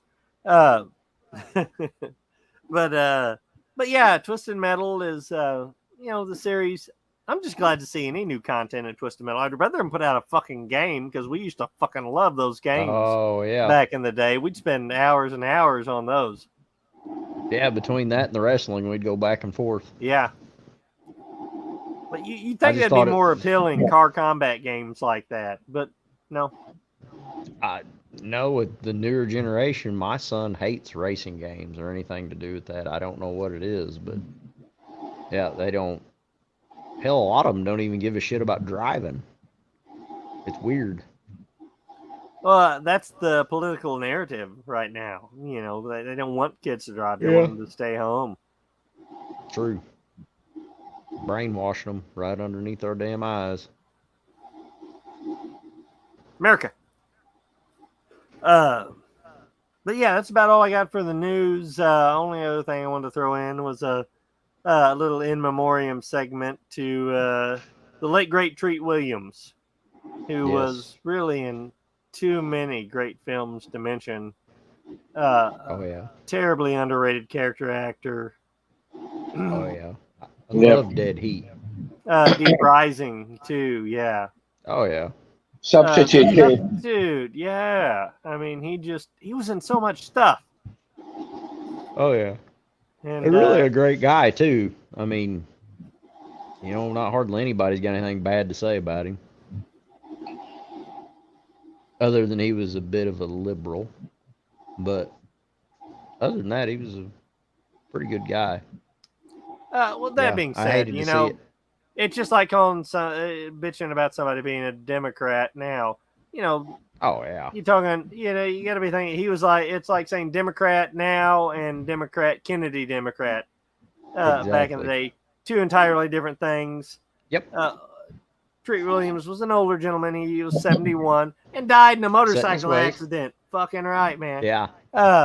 Way to go. Oh, dude, well, I followed him on Twitter, and I saw, I was just flipping through Twitter, and I saw where he posted, "This is what it means to be a Vermonter." Some guy was out cutting hay, and then I scrolled down, and then it said, "Oh, Treat Williams just passed away." I'm like, oh, bullshit. I just saw his tweet from 2 hours ago. Then it said, I scrolled back up and scrolled down. I'm like, oh, shit. Yeah, he did. Then it said, I can't even finish what I was going to say. Wicked motorcycle ride today. I hope I make it back home alive. That's it. That's how I want to go. Yeah. Wicked wreck right now. Not liking this. Hashtag I'm hurting all over. I'm done. The last tweet. Ouch. That's all it was. God be with him and his family. Stay tuned for Dead Heat 2.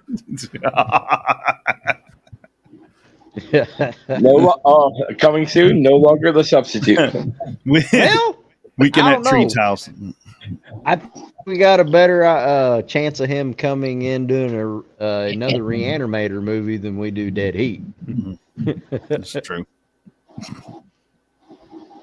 Terrible people. Terrible people on this show right now. The worst. Well, it's a backwoods horror show. What do you expect? Yeah, we do everything backwards. Lucky our theme song isn't the Deliverance tune. Hey,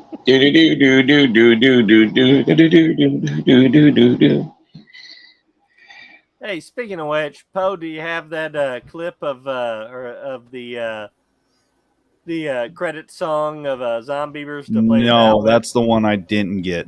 That's the one I didn't get. My bad. But gentlemen, do we have anything else, or are you ready to wrap up this shit show? That would be it for me. You mind if I just plug one thing? Oh yeah, go right ahead. Plug away.